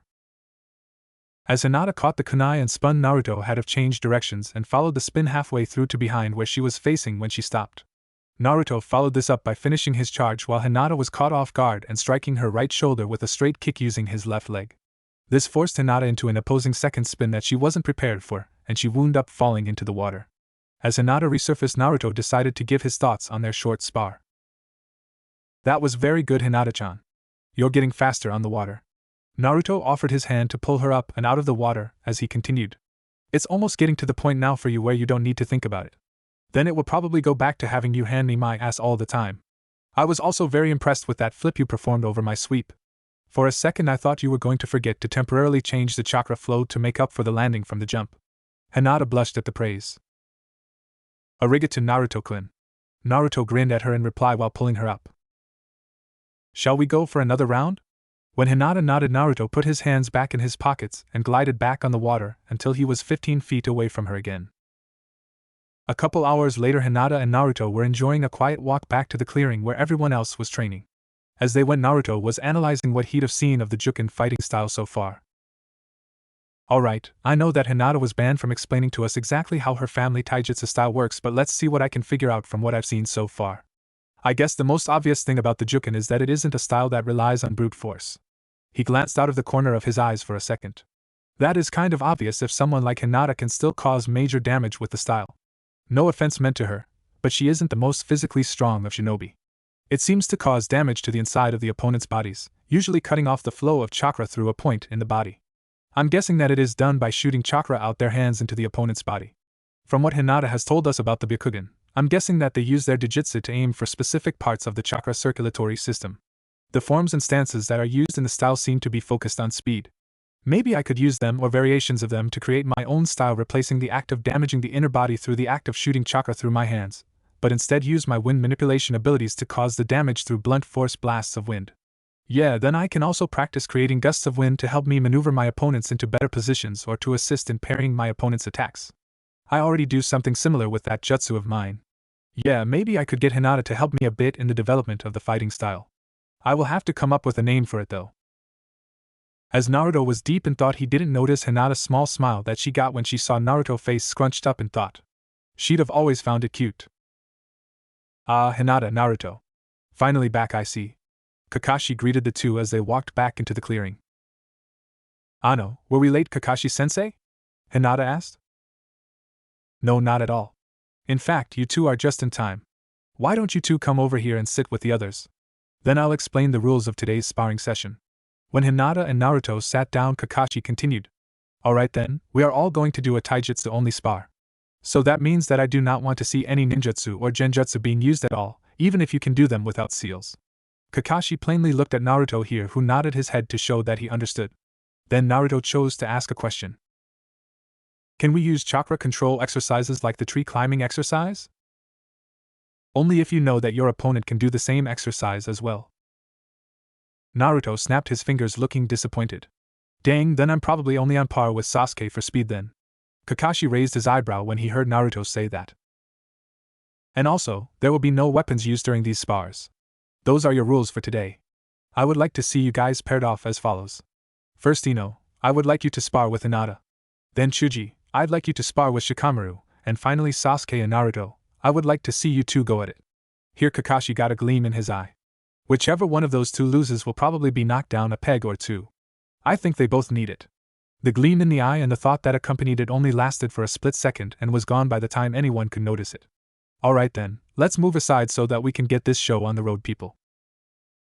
After Kakashi said that, the genin other than Hinata and Ino stood up and walked off to the side to clear some space for the combatants. Hinata stood from her spot on the ground and closed her eyes. She took a few deep breaths to calm herself, a handy trick she learned from Asuma to calm her nerves down to better prepare her for a fight and to help push any self-doubts away. She then settled into the same basic Jukin stance that she did in her earlier spars with Naruto. Ino stood up and did a couple quick stretches to loosen up her upper body. She was prepared to try and show off to Sasuke and show him how strong she is. She settled herself into a basic academy taijutsu stance. Kakashi looked back and forth between them for a few seconds before speaking. Alright then, if you are both ready, he got nods from both girls, then begin. Even before their team was made official, Asuma had started on teaching his soon-to-be students about the one thing that he believed was important to nearly all aspects of being a shinobi: patience. There was very little that Asuma had to drill into his team's heads on the subject, since all three of his students already had patience to some degree. It quickly became obvious to Hinata and her teammates that Kakashi paid very little if any time teaching his students to be patient. They came to this conclusion from Ino's immediate actions after the start of the fight. She charged. Not a calculated charge like Naruto tended to do, where he is usually testing his opponent's reaction or trying to create an opening. No, she just charged in like a bull with tunnel vision and performed a basic jump kick. Hinata's reaction was similar to how she reacts to a sweep kick, yet different at the same time. She jumped. But when she was in a position to, she flipped into an upside-down position in midair, then proceeded to grab Ino's extended leg as she continued the flip, and using the force of her spin carried Ino with her before slamming the poor blonde back first into the ground just as the purple-haired girl landed. Ino was unable to get back up. She was so winded from the force of the slam. Not to mention the dizziness from when her head hit the ground as well. Kakashi and the other members of Team 7 blinked a few times as Kakashi spoke up. I guess that's that. That was a nice reaction there, Hinata. Then he whispered to himself. Maybe I should work with Ino a little more on strategy and taijutsu. Naruto chuckled to himself when he saw Team 7's reaction, while Shikamaru just shook his head. Well, Shika, you going to go now? When he heard the question, Shikamaru gave a barely noticeable smirk. As troublesome as it is to spar with one of my best friends, never mind just sparring at all, I'm actually looking forward to seeing if Chuji has improved any since we all graduated from the academy. Chuji tilted his head at this and stuffed one last handful of chips into his mouth before patting his hands on the sides of his pants to get rid of the grease from the chips before standing up. Sure, Shikamaru. I guess I'll take this seriously then. Chuji answered Shikamaru's unspoken challenge. My clan may not be big on taijutsu like yours is, Chuji, but I'll be putting up the best fight I can anyways. He glanced from Chuji over to Naruto. So troublesome, I still can't believe that I picked up your enthusiasm for a good challenge. With that said, Chuji and Shikamaru headed down to the center of the field where Kakashi had just finished moving Ino out of the way. While they were walking up, Kakashi approached Naruto. So what do you think are the odds of Shikamaru winning Naruto? When Kakashi asked this, Sasuke couldn't help but be interested in what Naruto would say. I can't say, Naruto responded. Like Shikamaru himself said, his clan isn't the best at taijutsu, but unless Chuji has increased either his speed or stamina by a lot, then Shikamaru might win. It's tough to say. Speed is one of the few things our team constantly trains together in. Hinata chose to join the conversation too.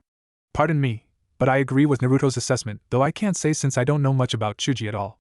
By the time Naruto and Hinata finished talking, Chuji and Shikamaru were down on the field and waiting for the signal to start the spar. Chuji stood there in one of his family's taijutsu stances. He stood so that his weight was on his right leg, which was slightly bent at the knee, and the toes were pointing to his right. His left foot was half a foot in front of his right and was pointing straight ahead. His right arm was bent at a 90-degree angle, pointing in the same direction as his right foot, and his left arm was pointing dead ahead with his elbow bent at a 135-degree angle so that his fist was pointing slightly towards the sky. Unlike many times that his teammates had seen, he looked ready to fight in a serious matter. Shikamaru stood opposite of him in what was quickly becoming known to his team as the Naruto pose. The stance where he just stands there casually with his hands in his pocket and putting all of his weight on his right leg, which is slightly bent at the knee.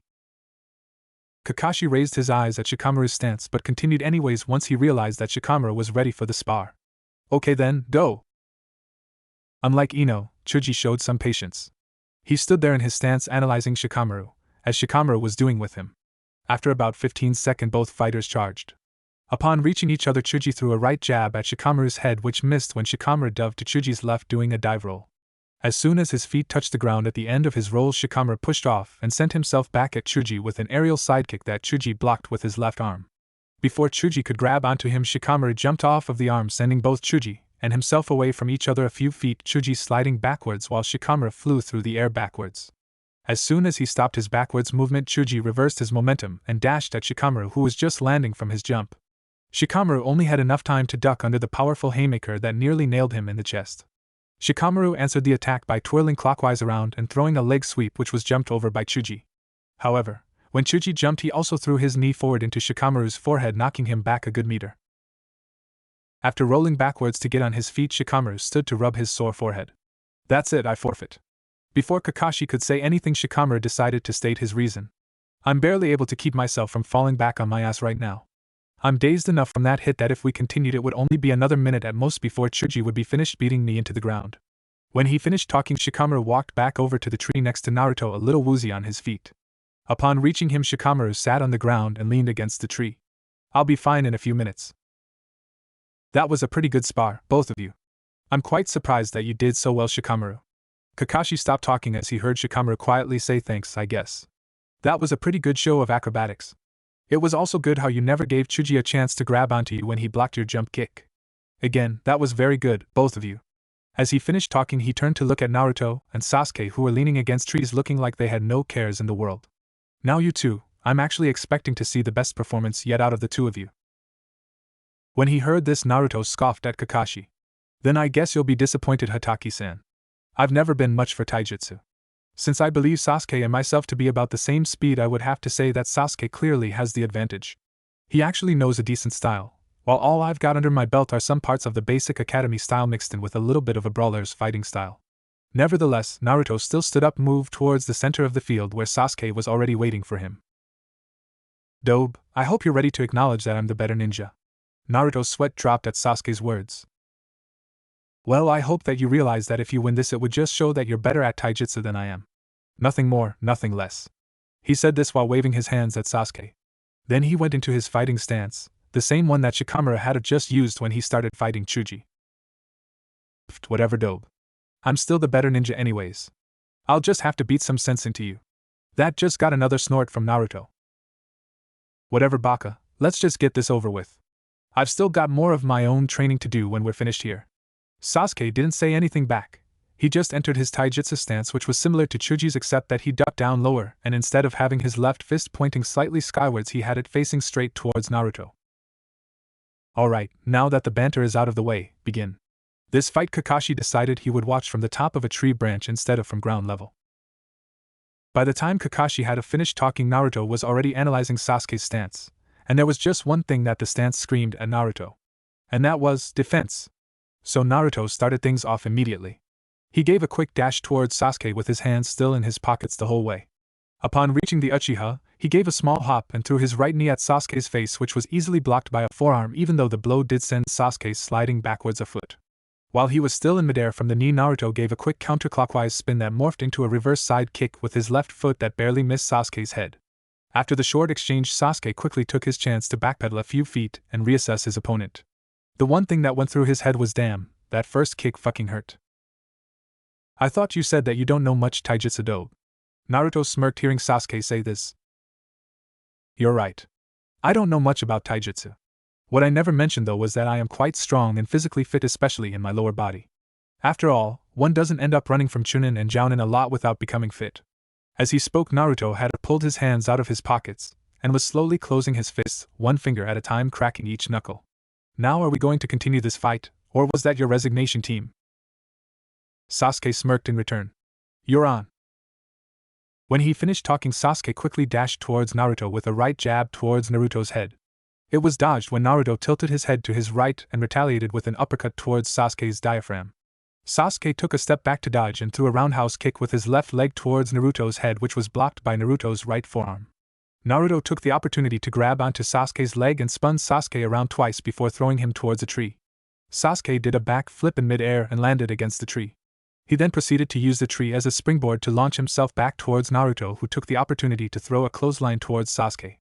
Sasuke countered though by flipping over Naruto's arm and throwing a kick into Naruto's back, dealing the first solid hit of the fight. Naruto stumbled 2 steps before turning back to Sasuke and watching him land. Both fighters stared at each other for a few seconds before simultaneously jumping towards each other. Both fighters had their right arms cocked back ready to punch each other square in the face. When they did throw their punches, Sasuke dealt the more solid hit since had longer arms than Naruto. What Sasuke didn't see coming was that Naruto took the force of the punch that received and turned it into momentum into the spin kick that landed in Sasuke's gut before both of them hit the ground again, with Sasuke on his back and Naruto on his feet. They both stared at each other again for a few seconds before Sasuke started to get back to his feet. That was very good, both of you. Kakashi had chosen this time to stop the fight. I know that neither one of you is finished yet, but I've seen what I've wanted to.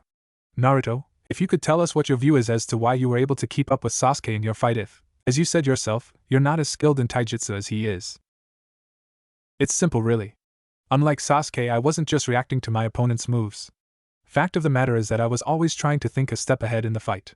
Of course there were flaws in my foresight, like when Sasuke flipped over my follow-up move to throwing Sasuke. After all, I figured that he'd use the tree to throw himself back into the fight, therefore lining him up for a clothesline. In our final exchange I knew that he had longer arms than I do, so I went with the flow of his hit and used the momentum created by his punch to add power to my real attack. Even if the added power wasn't that much, the attack still served its purpose. Naruto shrugged at the end before looking over at Sasuke, expecting him to try and argue against what Naruto said. Naruto was surprised to see that Sasuke was actually thinking about what Naruto said. Naruto smirked seeing this.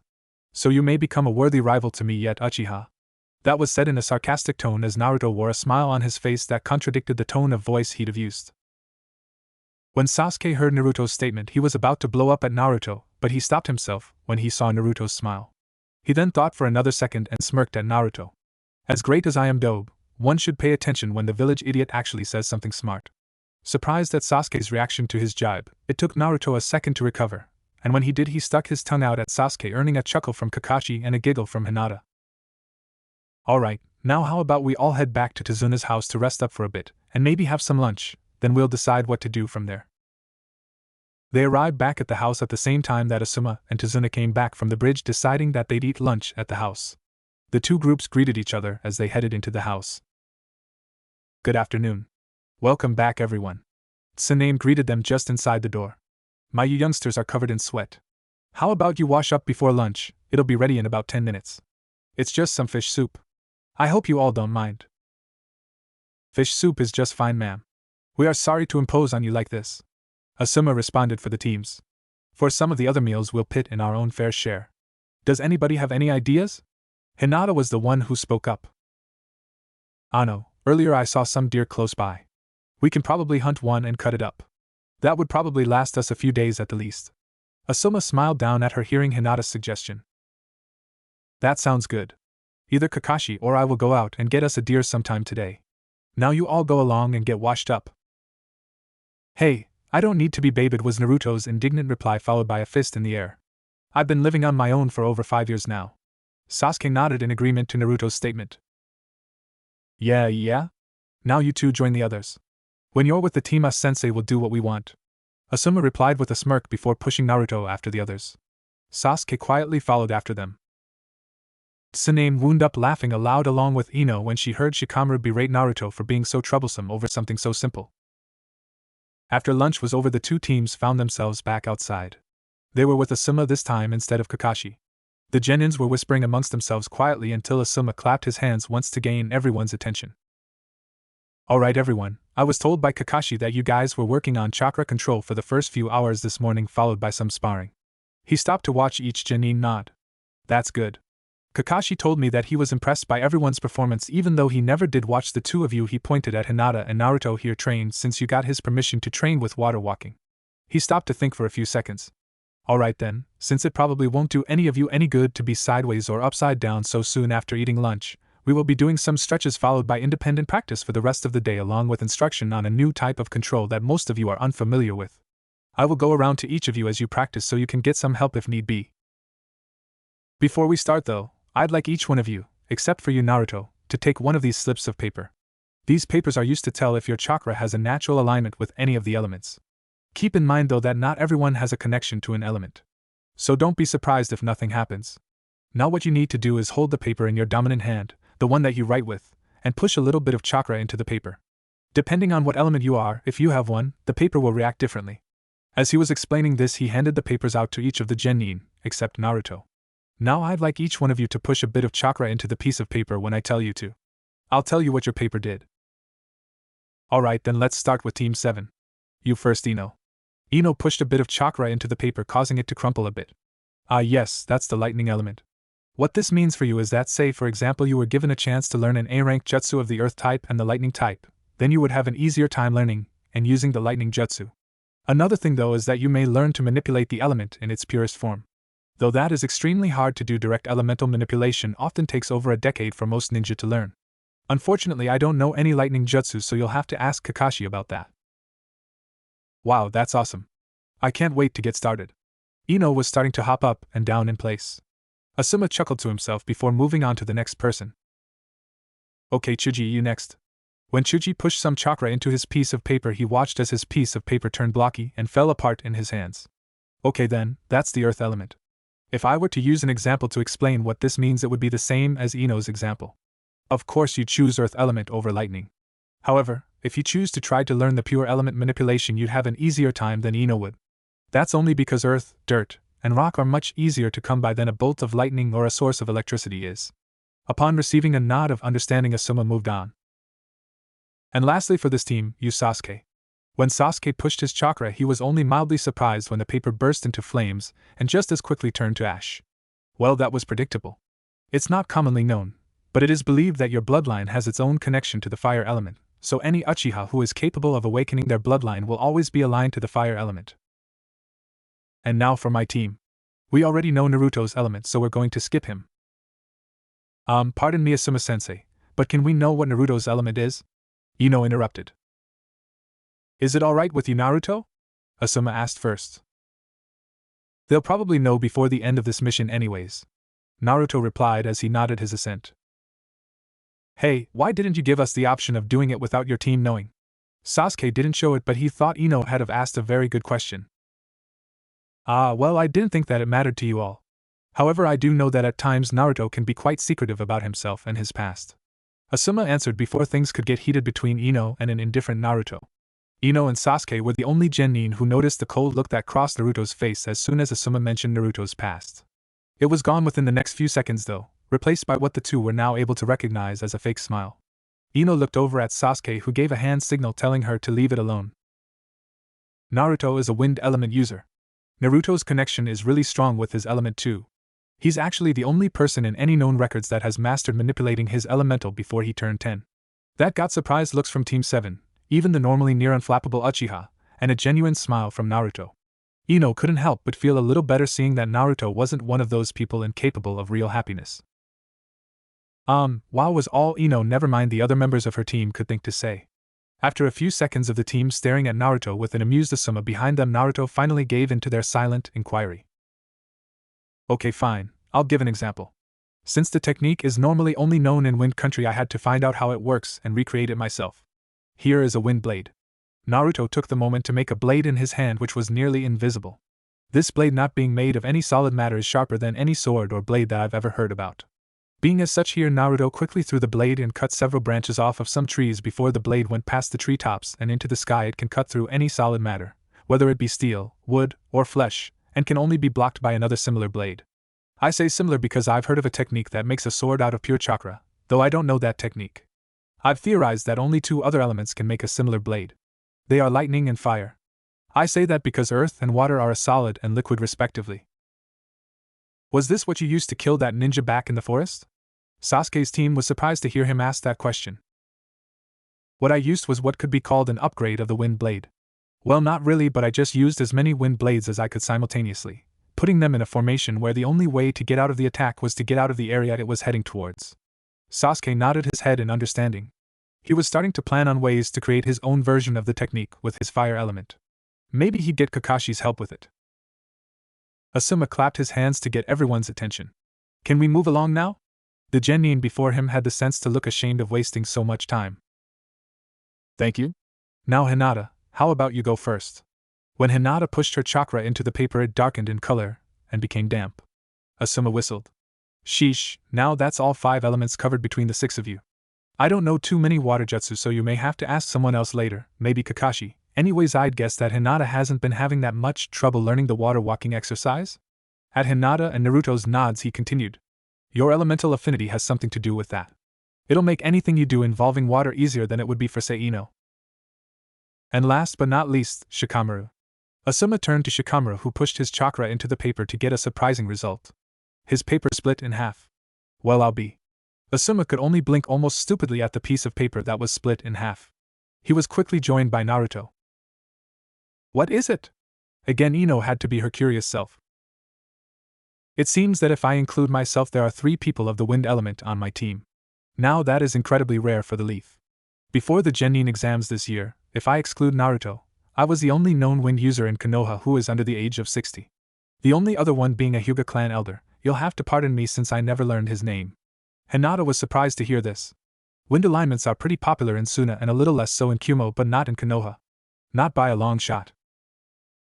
You mean to say that Team 10 is the only active team right now that has any members that are aligned to the wind element? Chuji asked. That is correct, Asuma answered. After thinking for a few more seconds while looking at Shikamaru, Asuma shook his head and continued. Now that we know which elements you guys are, we can start the training that I wanted to give you. Let's just say that you are all going to start on the same path that Naruto did when he was 7 years old. Asuma smiled proudly down at the genin who looked back at him surprised. Team 7, your sensei asked me to start teaching you elemental manipulation since I know more about it than he does. For the next week we will be working on elemental manipulation. Asuma turned to Naruto. Do you mind assisting me in this task, Naruto? When Naruto shook his head in the affirmative, Asuma continued. Thank you. Naruto, I'm going to start working with Chuji, Hinata, and Shikamaru. I know that you aren't too experienced with the first two's elements, and I want to teach Shikamaru myself, but if you could work with Ino and Sasuke it would be greatly appreciated. Naruto nodded and then motioned for Ino and Sasuke to follow as Naruto walked a little further into the forest towards the next clearing, which had a small creek running through it. This will be perfect. Naruto was the one to break the silence between the three of them that lasted the 10-minute walk to the clearing. In case you're wondering, I do know that the creek and moisture in the air here will make it a little harder for Sasuke to do his exercises, but it readily gives me a good enough water source to work with in case one of the two of you winds up accidentally starting a forest fire. How would that work with me, Naruto-sensei? Naruto was quite surprised by the suffix that Ino attached to his name. Ino noticed his discomfort and smirked at him, scaring him even more. Naruto quickly shook his head to clear out the surprise and nervousness generated by Ino's actions. Think about it, Ino. I know that you won't be making bolts of lightning today, but a strong enough surge of electricity is quite capable of heating the stuff up that it travels through to the point that it catches fire. I'm not sure of the exact scientific reasoning as to why those things happen, but please trust me when I say that it does. Ino and Sasuke nodded their heads in understanding. Alright, now, moving on to getting you two started on your training. I need you, Sasuke, to make a small campfire. I'm asking you to do this because it's easier to manipulate an element that is already there than to have to use your chakra to create the element and then manipulate it. Alright, I'll be back in a few minutes. With that said, Sasuke ran off into the forest to collect the wood for his fire. Okay then, Ino, just after we got off the boat I was reading about some stuff that should actually be a great place for you to start out with on your training. As you know, lightning, or electricity, is a source that we cannot just make so easily as what Sasuke is doing. Instead, I'm actually going to talk to you about the human body and how you can use your own body as a source of electricity. Whoa. Since when does the human body have electricity in it? Since forever, Ino. Every movement, every sensation that the human body experiences will create a tiny surge of electricity. That small bit of electricity will run to and from the brain. It is just how the brain communicates with the rest of the body in order to run things. This also means that everyone's chakra has a little bit of electricity in it. When he finished describing this, Naruto waited a little bit for Ino to get what he was saying.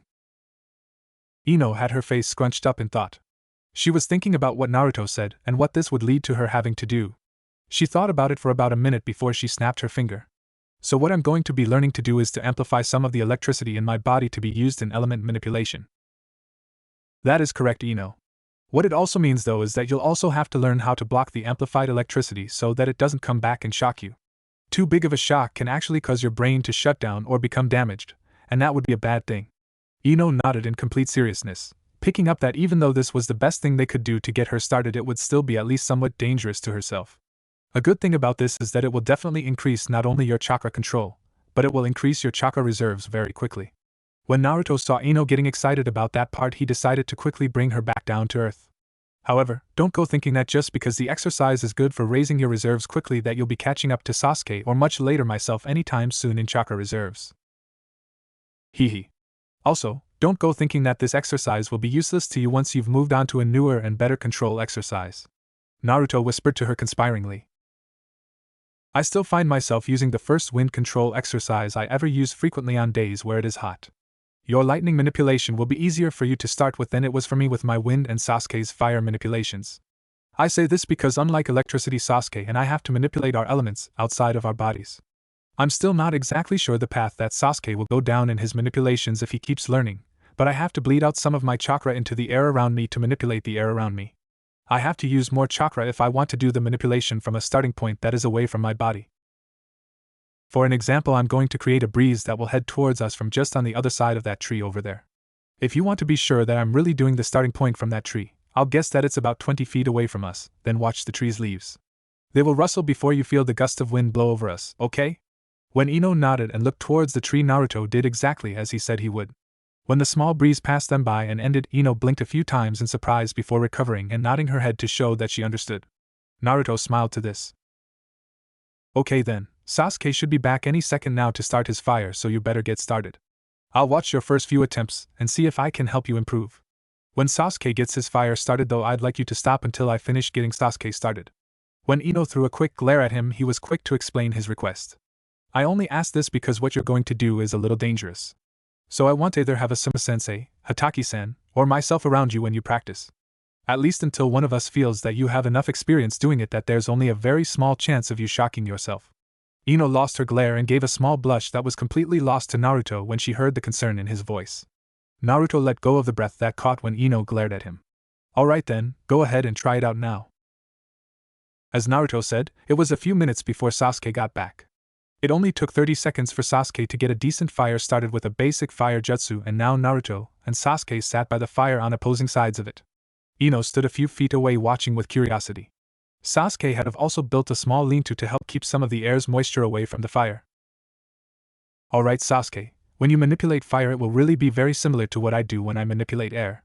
As I explained to Ino a few minutes ago, what I do to manipulate air is to let some of my chakra bleed out of my body. From there I attach that chakra to the air around me and will it to move how I want it to. Since the element you're going to be manipulating is fire, you will have a little more difficulty than I do with my element, since yours isn't as plentiful. So right away you will be bleeding out your chakra in a larger amount than I started with in order to attach your chakra to the fire. I would like you to practice bleeding out your chakra first for a few minutes and directing it before you do anything with the fire. It is very simple to do, so it should only take you a minute or two to figure out. I'll watch, and then when I think you're ready I'll explain a bit more about attaching your chakra to parts of the element that are a distance away from you. Sasuke grunted and nodded to Naruto. He was then head deep into focusing on bleeding out his chakra. For the rest of the week, training continued like it did that first day. They worked on chakra control in the mornings with, or without in Hinata and Naruto's case, Kakashi. Then in the afternoon the teams would split into their two groups to practice with their manipulation. As Naruto told Ino, she was having a hard time with her control exercise. She'd have given herself a large enough static shock to make her hair stand on end more than a few times, and Naruto and Sasuke still laughed aloud just thinking about how she looked when that happened. Since his exercises were simpler, Sasuke was moving along in his fire control at a decent clip. It only took him an hour to be able to manipulate the fire to lean in a specific direction for 30 seconds. Sasuke spent the next 2 days working on extending the length of time that he could hold the fire into position for. After the third day, Sasuke moved on to moving the fire over a distance. He started this off by using his chakra to pick up a small amount of fire from one burning pile of kindling and moving it over to another pile half a meter away from the first. Once he got the hang of that, which only took the rest of the fourth day, he started increasing the range that he could move the fire. He was now up to 2 meters. Chuji's exercises from Asuma were simple enough, but he had a difficult time doing it since his chakra control wasn't as great as the others. What he had to do was bleed his chakra out and into a rock. Then he had to lift and throw the rock with just his chakra. As difficult as the exercise was for him, Chuji managed to pick up on it quick and chose to stick to practicing the one exercise. On the last day of training that week, he could be seen lifting a 10-pound rock with his chakra to the height of his waist, then throwing it a distance of 3 meters away. Hinata's training was also simple enough. She just had to bleed out her chakra into some water, and then she would make a small orb that would act like a balloon would hold the water inside of it. She was the slowest in progression with the elemental training. This was because she refused to do her training anywhere else but on top of the water behind Tazuna's house. She was doing 2 different types of training simultaneous. As for the third wind user, Shikamaru, Asuma had Shikamaru doing a completely different kind of training than what Naruto would have. When proposed with the idea of being taught Asuma's style of elemental manipulation and fighting, he jumped head first into the training and worked his ass off the whole week. He was given Asuma's spare set of trench knives, which strapped onto his waist, and he never took them off.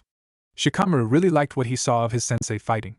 Also, being in Naruto's team had caused him to become a little bit more competitive. At least so that he wouldn't get left in the dust and become a burden to his teammates. With the end of the week's training and the honed skills that they'd have obtained through their improved chakra control, the two teams were prepared for what they expected to come in 2 days.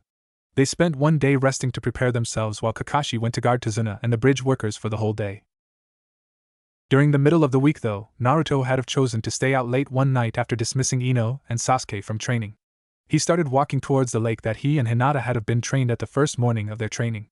On his way there he started to walk through the clearing before seeing a girl down on her knees in the middle of the field. She was picking what Naruto guessed to be herbs. He decided to announce his presence to the admittedly cute girl who looked to be slightly older than him. "Good evening, madam." He didn't see any reason not to try and be polite. "I don't think that you should be out this late right now. I've heard that there are some big bad ninja out around here lately." The girl looked up at him when he greeted her, politely listened to the rest of his words before replying. "Good evening to you too, sir. If you're correct about the big, bad ninja around here, then what, if I may ask, are you doing out here unless you are one of them yourself?" She smiled softly at the boy when he blushed upon realizing that she had a point. He chuckled softly. "No, I'm not one of the big bad ninja. I'm just out for a walk to clear my mind. Assisting my sensei and training my teammates can be pretty tiring." The girl smiled again once she realized that he just gave out a hint that he's much stronger than he seems, even though she already knew that from seeing the end result of the attack that killed one of the other ninja that Gata had hired. "I see." She spoke while giving him a soft glance. "I'm about to head back to where I'm staying. I'm sorry to impose on you like this, but could you walk with me, please? I wouldn't mind some company as I walked. Or is it that you have a specific destination in mind for your own walk?" "Sure, I'll walk with you. I did have a spot I wanted to go, but it's nowhere that needs to be seen. I was just teaching a friend to walk on water a few days ago there." Listening to him, she came to the conclusion that out of the Genin on his team, he was the only one who knew how to effectively walk on water. She filed that bit of information in mind for later, as they started walking in the direction of the town. "Well then, may I have the name of my escort?" she asked, trying to sound shy and joking about it at the same time. She was becoming curious about some of his reactions to her earlier. "I don't see why not. It is Uzumaki Naruto. I'm a Genin of Konoha. Now may I have your name?" As he spoke, Naruto had noticed the way that she moved. "The name is Haku. No last name." They walked in silence for a minute before Haku chose to break the comfortable silence between them. "I'm sorry if I'm intruding on something private, but I was just wondering what your reason was for becoming a ninja." Hearing the question, Naruto instantly became suspicious of the girl, even though he managed to hide the suspicion without as much as a twitch on his face. His face never even dropped the smile he still wore. "I became a ninja to show my village that I am not the useless plague that the adults think I am." Haku was surprised at his answer, and she showed it. For some reason she was also feeling a little bit of disappointment. "I see." She spoke up after a few silent seconds. "I'm sorry, for some reason I was expecting you to say something along the lines of being able to protect your precious people." Naruto was surprised to hear this. A second later though, the calm smile was back on his face as he answered her statement. "Before I went into the Ninja Academy, I only had one person that was precious to me. He is the soul of the village, the Hokage. At that time he was literally the only person in the village that showed me any kindness. I guess you can say that I also became a ninja to show the villagers that I'm more than willing to fight to protect those that are precious to me." Naruto's smile grew a little bigger as he turned to Haku. "I'm glad that I joined the Ninja Academy, even though my goal at the time was as childish as it was. Since I joined the academy, I've actually added 4 more people to my list of precious people. My favorite teacher who was always there for me even if he was a little harsh sometimes, my first friend Hinata who has always quietly supported me, my other friend Shikamaru who always kept an ear open for me whether we talked about things we learnt, or the few times that he let me vent some of my frustrations from the latest bout of hatred that the villagers threw at me. And last but not least, my Jonin sensei who has never looked down on me once and respects my opinions and advice." Naruto stopped walking and watched as Haku took 2 more steps before turning to look at Naruto curiously. Naruto couldn't help but notice that she had a few tears in her eyes. "Pardon me, I'm sorry for burdening you with my problems." Naruto looked at Haku for another few seconds, watching the way she stood there, and came to a conclusion that he was going to explore. "You look sad. I'm guessing that you've only had a few precious people in your life like myself?" She smiled at Naruto before wiping away the tears before they can fall. "Yes, that is correct, Naruto-san. I only have one precious person." She stopped talking for a second to debate with herself about telling this boy a little about her history. "I met him a few days after my parents died. I was living on the street here in Wave Country, and was just looking to survive. 3 days after I was forced onto the streets, he stood in front of me. He was a traveling man who was traveling and looking for assistance. We just stood there in an alley staring at each other for a while. Finally he spoke up and asked me if I'd be willing to aid him. I knew that he was only looking for someone that he could use for his own ends, but I still am happy to this day just because he saw something in me that was worth something. I will follow him till the day I die. Naruto smiled ruefully, having his suspicion confirmed by her story. Naruto turned and started walking away from her. This confused Haku, so she called after him. Where are you going? Naruto turned back to Haku as he was about to step out of view and smiled at her. I'm going to head back to my team, Haku. I know you can take care of yourself, so I'll be seeing you later. He turned back around and threw one last comment over his shoulder as he left. Say hi to Zabuza for me. Haku was shocked that he'd have figured her out when she spoke so little of Zabuza. She smiled again, this time to herself. She looked back to where Naruto left her view from and hoped that she wouldn't have to kill him when they met again. She couldn't help but get the feeling that Naruto probably thought the same thing. It was the morning of the 10th day after the encounter with Zabuza on the trail. Asuma and the two Genin teams approached the bridge with their client. They were all on edge, ready for anything that could happen. When they did step onto the bridge, the first thing that they noticed was the unnatural mist that was lightening up ahead of them. Out of the smoke stepped Zabuza and 3 other figures. They were the Hunter Nin and the Demon Brothers. I see that Kakashi-san isn't with us today. Zabuza started his mind games without any preamble. Yeah, today's his day off from bridge duty. Asuma spoke up from his position as he unleashed his trench knives from the holder on his wrists and entered a fighting position similar to the praying mantis, except that he ducked down instead of standing on one leg. That is too bad. I was hoping to have a rematch against the both of you. Oh well, it just makes it easier for me to kill my target. As he spoke, Zabuza took his Zanbatsu off of his back and held it in front of him in a basic sword stance. The rest of you know your jobs. When Zabuza finished his statement, the battle started. The first to move was Naruto.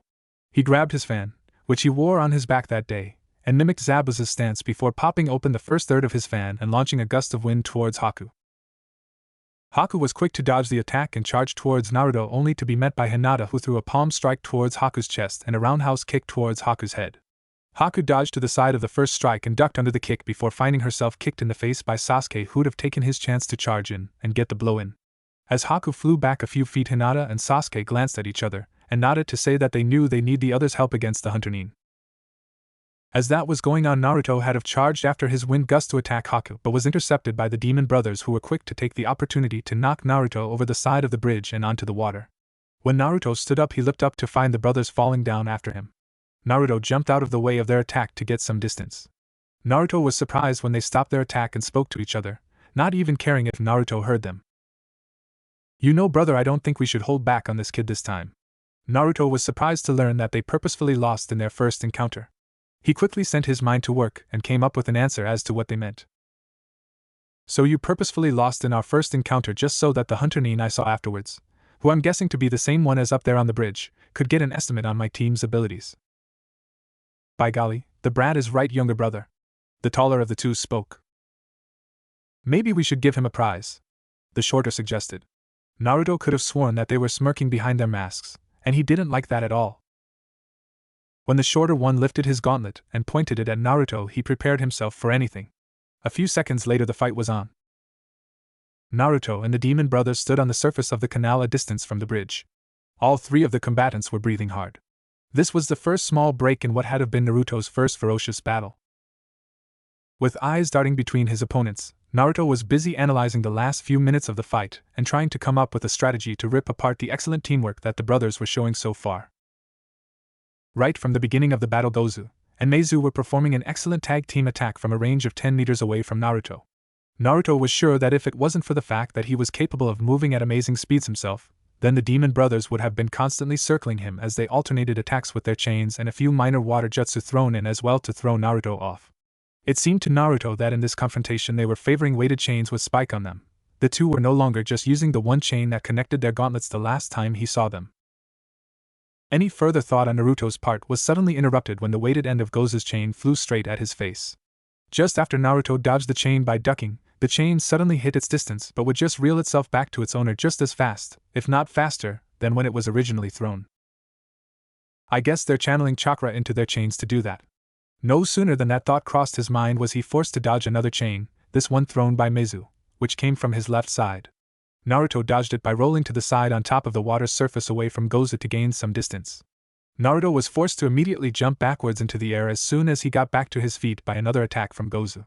Their attack pattern continued for 2 minutes like that as Naruto continued to dodge until he made his second mistake in the battle, The first was when he got blindsided by the brothers while he was on top of the bridge.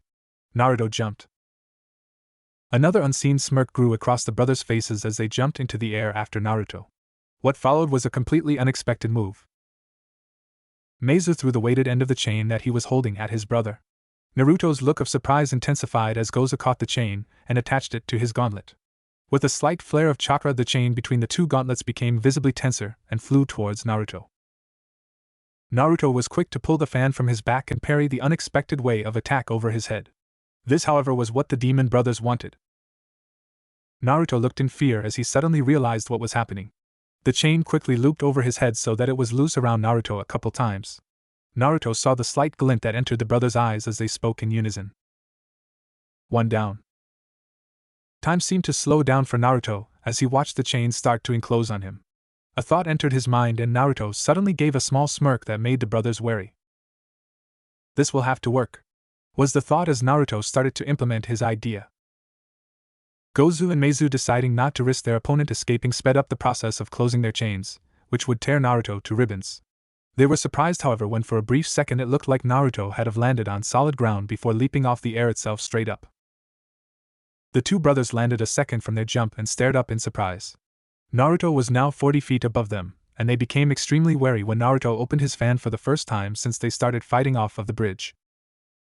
Naruto's head was down facing his chest and his left arm was pointing straight down with his hand open as his right arm was now crossed across his chest so that the fan that arm held was over his shoulder. Naruto's legs were tucked underneath him and on the fan the brothers could see the design of a Chinese dragon was visible from their position. The temporary stiffness in Naruto's body quickly told the brothers that something big was coming. Their thoughts were confirmed as they felt a pretty large chakra spike that was followed by the downward swing of his fan. Ninpo, Kazaidachi! That loud shout had Gozu and Meizu fleeing in separate directions after they dropped the chain that was connected to their gauntlets. They hoped that they would be able to continue dodging the attack until it died down. They could see as the slicing winds were tearing into the water surface around them, causing parts of it to jump into the air. The brothers didn't manage to keep from major damage, but evading was made a lot harder since the disruptions in the water caused by Naruto's attack was making it harder for them to get a solid footing on the water. A few seconds later, when the attack died down, the brothers quickly looked back into the sky for Naruto. It was too late for Gozu, however, as he looked up just a second before he was hit in the head by a mass of wind chakra and was pounded down underneath the water surface amidst what was the sound of Gozu's neck breaking from the blunt force of the attack. Gozu! Meizu shouted in worry, seeing his brother get knocked below the water by something that he was unable to see. Naruto landed a distance away from Meizu and quickly flipped through 4 hand seals. Naruto's fan was back on his back. Meizu was only seeing red now since he'd have just watched his brother get killed by someone who he considered to be a little wannabe. He'd have never really believed the report from Haku on the boys' attack that killed Gato's other hired ninja in their first meeting with these teams. Now he was looking at the proof that this little greenhorn was quite capable of killing. Gozu's corpse was now floating at the top of the water, and his skin was starting to turn a pale color as the heat rapidly left his body due to the cold water. Gozu's body itself looked to be alright, though as soon as you reached the neck, you could tell that his head had been forcibly knocked backwards with enough force that the skin on the front of his neck had ripped open. The grievous wound was steadily pouring blood into the surrounding water as the heart tried to deliver more blood to the body's brain. The look on Gozu's face was one of complete shock. One could tell that it was literally the last second of his life when he realized that he was going to die. After fuming with tears coming down his face during the time that it took Naruto to complete his hand seals, Meizu became enraged and gave a battle cry as he was about to get revenge for his brother. "I'll fucking kill you, you bastard!" Wind, air, bullet. The phrase was followed by a deep intake of breath from Naruto as he held the last seal to his mouth. The intake of breath was followed by an identical mass of wind chakra flying at Meizu. Meizu may not have been able to see the mass of chakra, but he was smart enough to get out of the attack's way by jumping to the side. Meizu didn't even try to watch where the attack would stop. His mind was now completely on evading the near-continuous barrage of chakra that was now flying towards him from Naruto. What followed was a 30-second game of cat and mouse as Naruto continued to launch wind bullets at Meizu, who was continually dodging. Each attack would cause a small geyser of water to launch into the air from where the bullet would strike the water's surface. During the 30 seconds that the game lasted, the two had unconsciously made their way back towards the bridge where more fighting was going on. Back at Tazuna's house, Kakashi was still asleep. He was dreaming of things that are a little too adult to be put safely into this story. A minute later he was awake and slowly putting on his clothing while mumbling something about a banana, chocolate syrup, whipped cream and a beautiful pair of red-headed twins who tasted good with the extra toppings. Stepping out of his room, Kakashi began to slowly trudge his way downstairs and towards the kitchen. As he was about 10 feet away from the entrance, Tsuname suddenly came running out of the kitchen before bumping into Kakashi. Kakashi just proceeded to walk around her and into the kitchen where what his tired mind was registering as two guys yelling at someone to stop running. As he passed the threshold into the kitchen, suddenly the yelling stopped and two thugs, they looked a little like samurai he supposed, stood there with their hands on the hilt of their swords looking at him nervously. Just as he did with Tsuname, who was now peeking back around the corner into the kitchen looking worried, he stepped between the two thugs and walked the rest of the distance across the kitchen to the bubbling liquid, a gift from the gods themselves.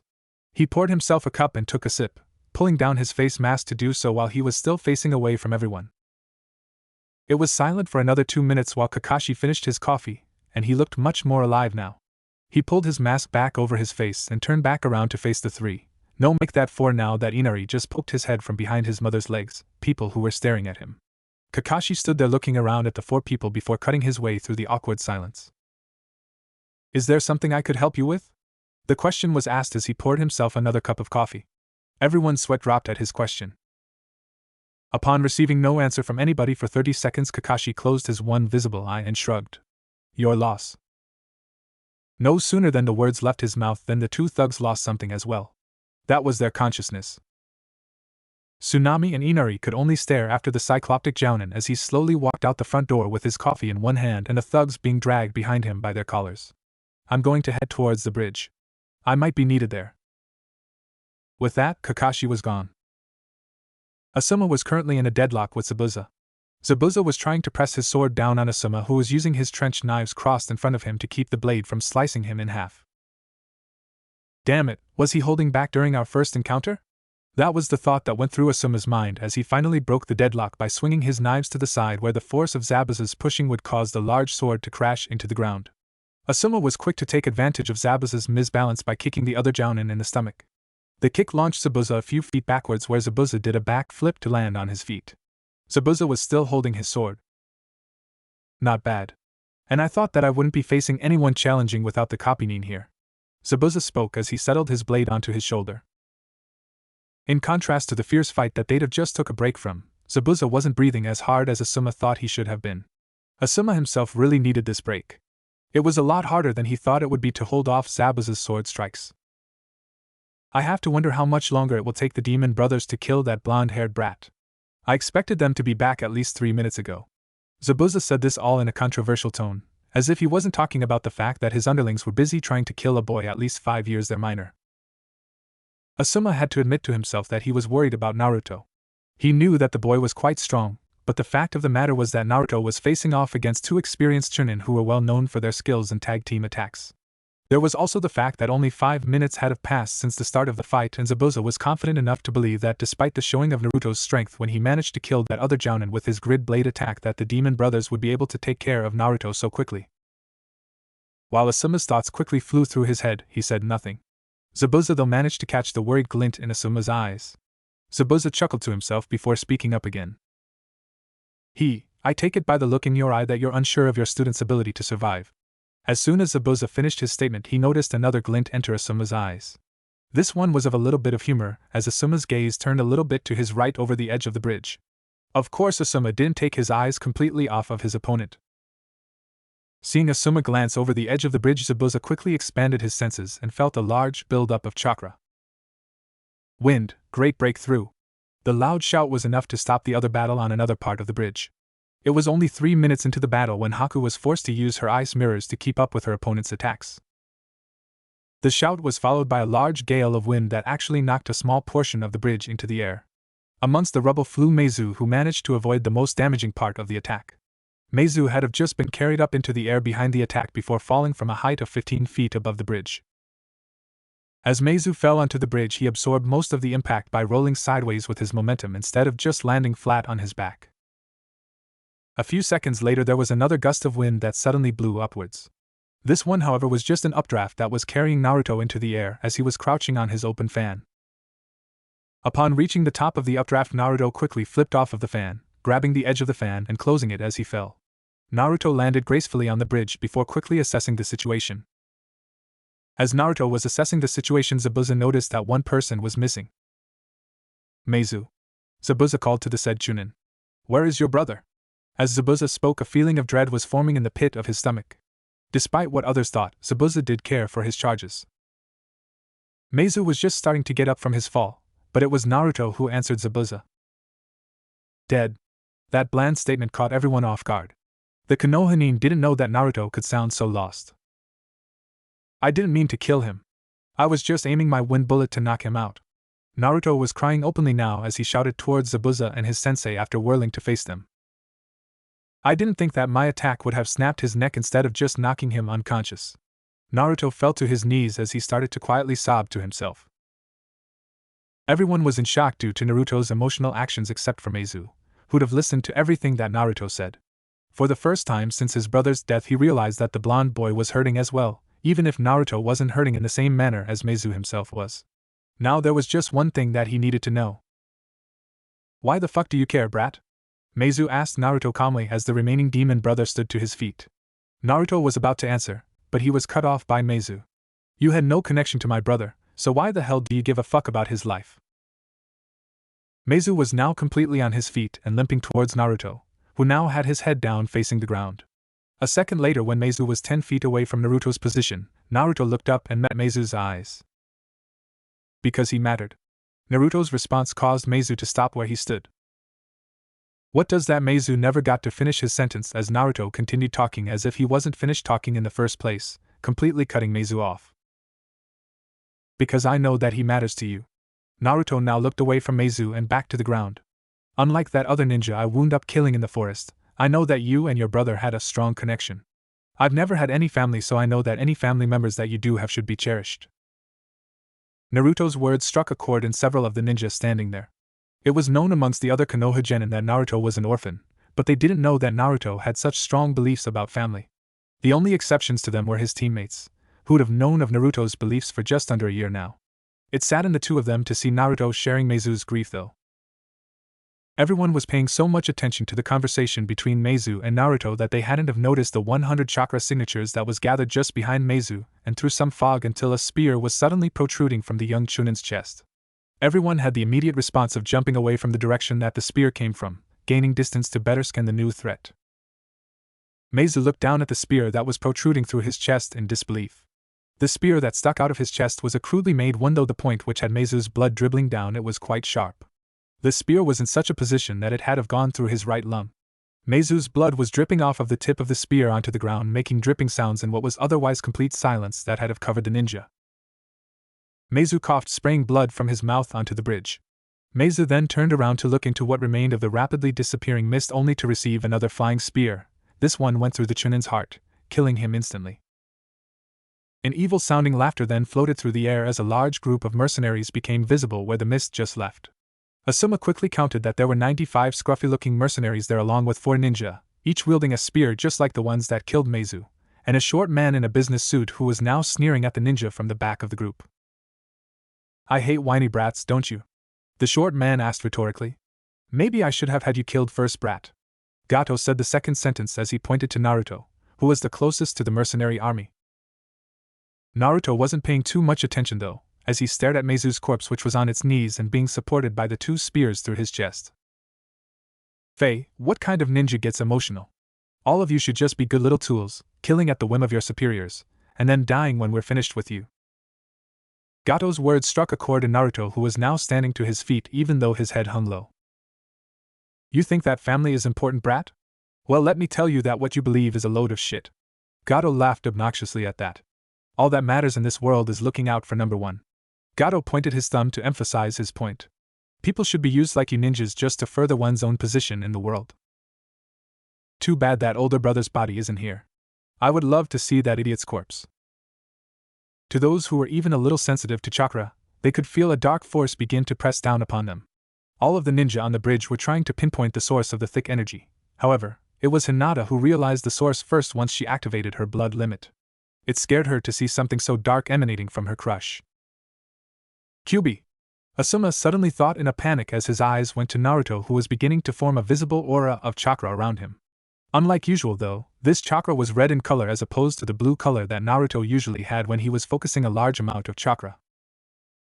If Asuma or anybody were able to see Naruto's face, then they would have been scared shitless. Naruto's whisker marks had have just expanded and thickened. His canines then grew half an inch as Naruto's eyes became red slits. It was at this time that Zabuza noticed that Asuma was staring at the blonde boy, and he looked at the boy himself, instantly realizing that he was the source of the malevolent energy. Zabuza then entered a guarded position that the others assumed was to defend himself from the mercs. That bastard, Naruto thought to himself as he continued to stare at Meizu's body. How dare that bastard disrespect them? As Naruto thought that, he began to see everything in a red hue. It took him a second to realize it, but the red hue was due to a weird aura that was beginning to pour out of his skin. Along with the red energy though came a voice. Ha ha ha ha ha, finally it works. Naruto was startled for a moment by the malevolent voice, but before he could question it, the voice spoke again. Shut up and listen, brat. The last thing you need right now is for your sensei to assume the worst. If you die, I die after all. Naruto was puzzled by the voice's comment. Naruto was about to try to speak again, but was interrupted. I'm only giving you this energy because I don't want to die here. I wouldn't suggest telling anyone other than the guy smoking that cancer stick about me, since anyone else will think that you're insane. The last thing we need is people from your village renewing their attempts to kill us. Naruto flinched hearing that comment. Now if you have anything to say, say it in your mind. I will hear you. Deciding to trust the voice for the moment, Naruto spoke his question in his mind. Who are you? That is not important right now. The voice spoke again. What is important though is our survival. Now what I want you to do is to let your body move naturally once you attack these weaklings. My chakra will do the work for you. Now go. Naruto could have sworn that the voice seemed eager, but it was his imagination, wasn't it? He would have continued with that thought if it wasn't for the red haze of the aura that was still coming out of his skin. Naruto suddenly snapped back to reality. He then noticed that he was still staring through the red haze at Meizu's body. It seemed that the whole short conversation with that voice had have only taken a second, and yet it was definitely longer than that. Naruto shoved those thoughts out of his head as he chose to do what the voice suggested. Naruto's eyes suddenly snapped up and stared at the first mercenary. The last thing the guy saw were the deep red slits that were now in Naruto's eyes before he found his head cut off with a kunai. Shit! Asuma exclaimed as he saw his student jump into the mercenaries. Asuma's proclamation brought most of the others out of their awe. Asuma was quick to bark out his order to the Genin. Teams 7 and 9, this is going to be too much for you. Your duty is to protect the client. I am going to help Naruto. Asuma was then quick to charge into the midst of the mercenaries with his trench knives out in order to help Naruto out. Haku! Zabuza called back to the Hunter Nin. Our contract with Gato has been terminated. Right now we will aid the Konoha Nin in fighting back Gato's mercenaries. We will decide what else to do after this. With that said, Zabuza charged forward, and with the first swing of his sword Zabuza had have decapitated 2 mercenaries before he was forced to block a thrown spear. Haku quickly charged forward and ended the spear-throwing ninja's life by sending a Saban needle through the man's temple. Naruto was in the center of the mercenaries, mercilessly, and, I like that choice of words, working his way through the small horde towards Gato. Naruto was decapitating mercenary here and there, just slitting throats with his kunai, or even severing spines and breaking or severing limbs. A few seconds later Naruto broke through the back lines of the mercenaries covered in blood himself. Most of the blood was not his, but Naruto wasn't unscathed either. Naruto stood facing Gato for a second as he caught his breath, and the mercenaries as well as Gato himself could see the boy's wounds closing right in front of their eyes. A second later 2 of Gato's other hired ninja landed between Naruto and Gato, holding their spears in a combat stance that Naruto wasn't able to recognize at the time. Naruto snarled at the 2 ninja before he threw his hands forward, one at each of them.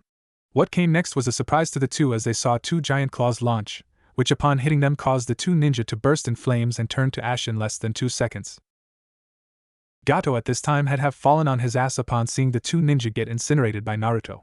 He was now stumbling backwards, crawling as he stared fearfully at what was an incarnation of death, as far as he was concerned. Naruto took several steps towards Gato before stopping in front of him and leering down at the businessman with a glare filled with enough killing intent that if the man was any less healthy than he already was, then he would have had a heart attack right there. As it was, the man was clutching his chest painfully since he was on the verge of having one anyways. After a few seconds of staring down at the man, Naruto sneered at him, and with a deft motion drew out a kunai and dealt the death blow by throwing the kunai as hard as he could right between the eyes. Considering that Naruto still had the red chakra flowing through him, The strength behind the throw was quite amazing since Gato was sent reeling backwards over 20 meters and over the side of the bridge. Naruto then turned around and walked past all of the stunned mercenaries. They were shocked that this boy not only managed to fight his way through them, but also managed to kill 2 more Chunin-ranked missing Nin and their boss. Needless to say, they were very intimidated by the boy now, and as he walked by them, several of the mercenaries were already jumping off of the bridge to get away from him.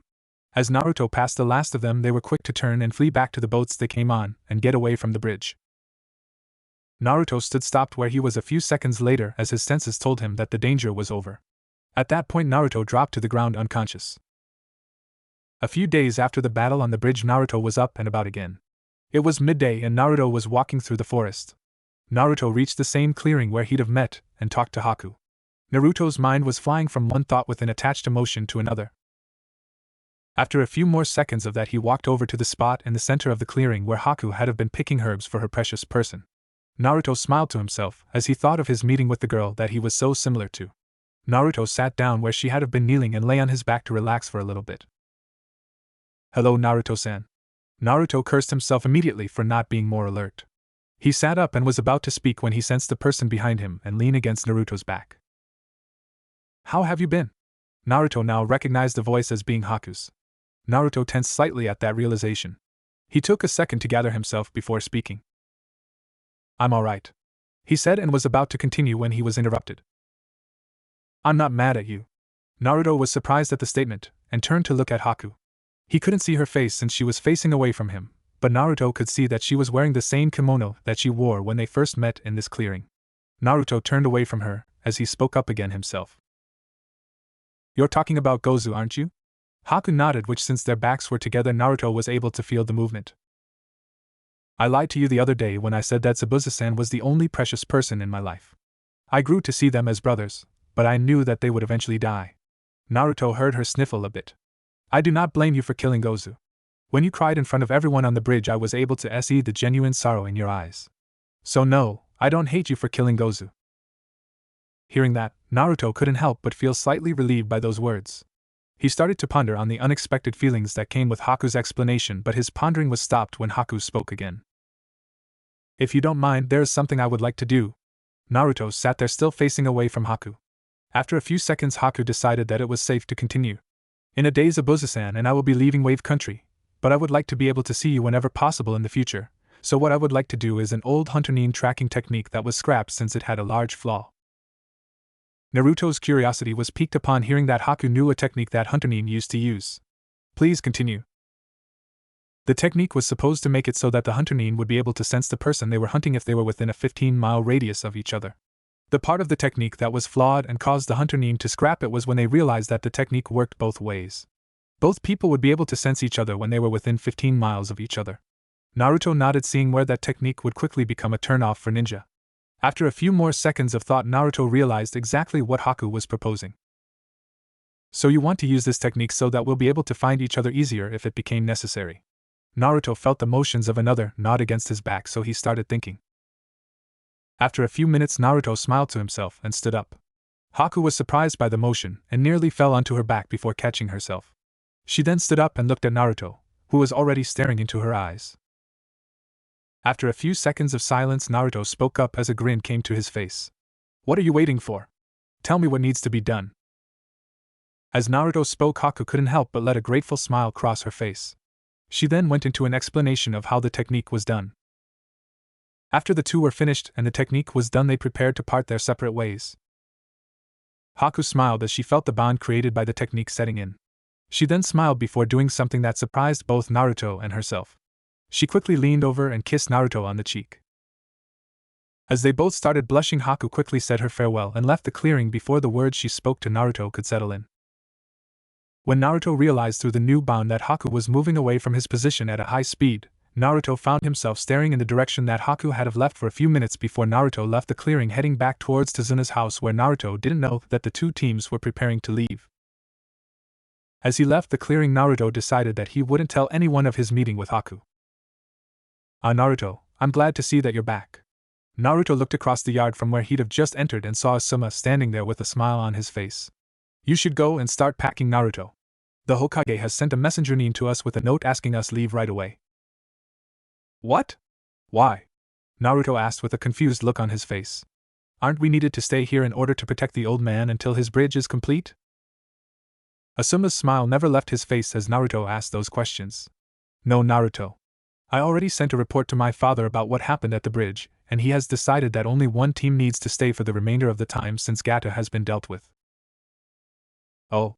Naruto asked as a look of sorrow flashed across his face before Naruto covered it with a grin. So are we going on to another super cool mission already then? Asuma outright laughed at Naruto's newest question. He'd have seen Naruto's sorrow, but he knew that Naruto was dealing with it the best way he knew how. So Asuma continued talking. I don't know if you'll think it's cool, but we do have another mission to go on. As they were talking, Naruto had crossed the yard and was now standing in front of Asuma. Are we saving another country from an ugly oppressor? That question was asked with such a straight face that Asuma couldn't help but burst out laughing. Naruto smirked, seeing Asuma's response to his question before he interrupted his sensei with another question. So what are we going to be doing then? After the extra few seconds that it took Asuma to get over his laughter, Asuma stood up straight again and took a serious air that Naruto didn't miss. The Hokage left towards Sunagakure for a diplomatic meeting with the Kazekage a day ago. We are to leave here and travel quickly to the town of Ashiwa, I made that name up, where we will meet up with him and his small escort of Chunin. There we will join the escort and accompany Hokage-sama to Sunagakure, where you and your teammates will be expected to enjoy a day's break, where permission has been granted for the three of you to enjoy a day of shopping and tourism. Asuma smirked as he knew that Naruto picked up on the hint that was dropped in there exclusively for him. So, the old man wants me to do some shopping where I won't be thrown out of shops or overcharged. That's sweet. Naruto gave a soft, almost sad smile as he thought about that.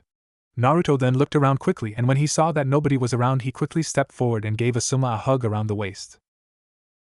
Thanks, sensei, was the words spoken by Naruto as he then disengaged himself from his sensei before running inside to quickly pack his things. 2 hours later, Team 9 stood on a boat at a dock. Gathered around them were Team 7 and many other people who were there to see the team off. Team 9 stood at the back of the boat as it sailed back to the mainland, waving at the people who gathered to see them off. None of them waved as enthusiastically as Naruto, though. To him, this was Naruto's first taste of what it was like to be admired and appreciated by people for things that he'd have done. Naruto knew that he didn't save the country alone and that they were showing equal appreciation for his teammates and sensei. But this being Naruto's first time in a situation like this, Naruto wasn't thinking about that. As his team headed inside of the boat to rest for the hour trip on the boat, Naruto stayed at the back of the boat watching the gathered people disappear as the boat grew further away. A blonde girl of 15 years woke up with a start.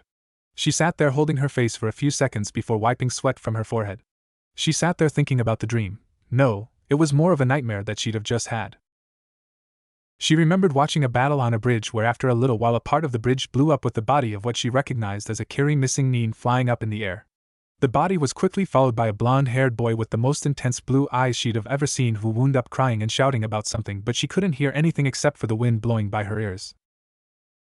After a minute of the boy crying, she saw the man who was blown through the bridge get impaled by a spear, and after a few minor things she watched as the boy grew an aura of red energy. That was the point where the dream truly seemed to turn into a nightmare, as she watched the boy dive headlong into the group of mercenaries and a few ninja that was there, and the boy was literally tearing them apart. A few more minutes passed where at the end of the time the mercenaries were fleeing, she saw the boy standing back where he'd have been. She watched the empty look in his eyes and couldn't help but feel a little bit of pity. It was at that point when she saw the boy starting to fall over that she woke up.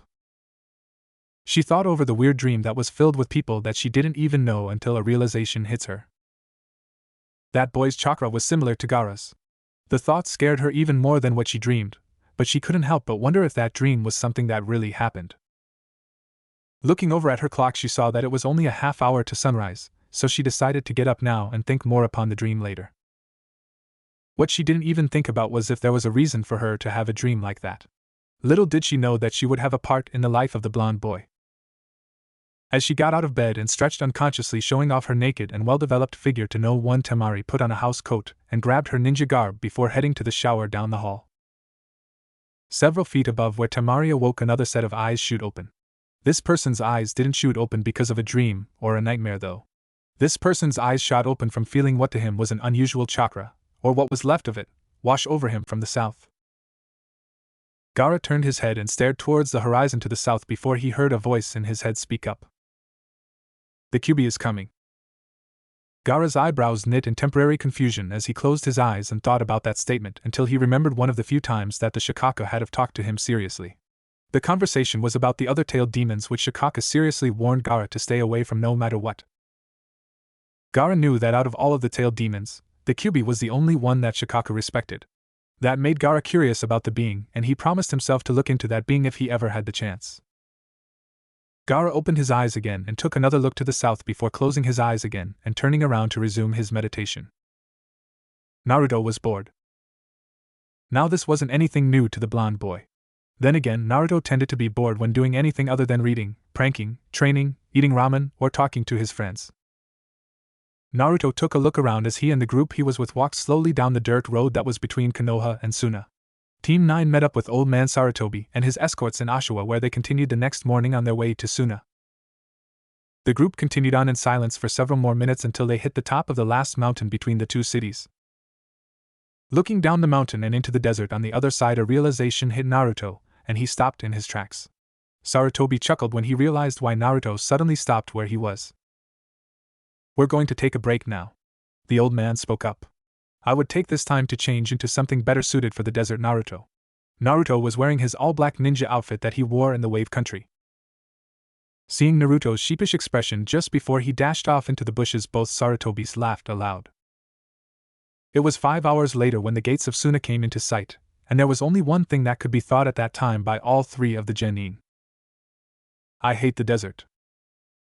The one least affected by the sun though was Naruto, since after the first hour he started using his wind manipulation abilities to create a light breeze that ran over his skin, helping to keep it cool. After another minute of walking, where they reached the top of the next dune, both Naruto and Sarutobi placed their hands above their eyes to block the remaining sun rays as they looked into the distance, seeing the gates of Suna there.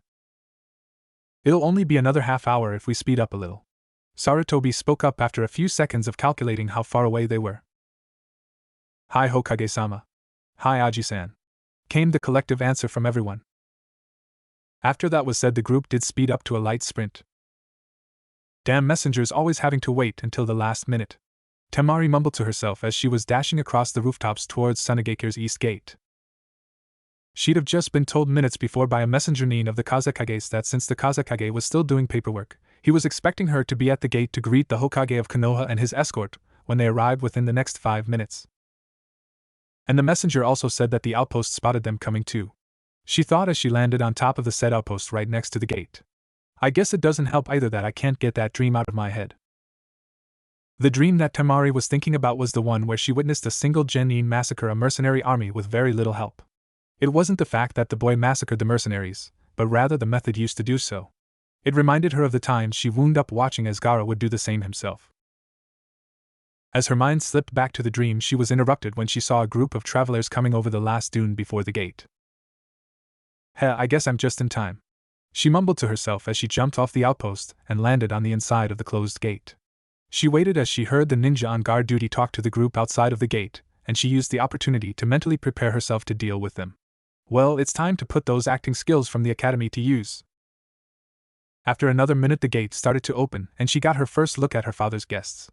The first one she saw was an old man who wore a white version of the robes that her father did, except that it had the kanji for fire emblazoned on the front. Deciding to save any further observations of the group till later, since the group was now standing in front of her, Temari bowed to the old man and spoke up. "Greetings and welcome to Sunagekure, Hokage-sama." At this point in her welcome speech, she stood straight again before continuing. "Kazekage-sama is currently indisposed, and as such he has sent me to greet his guests."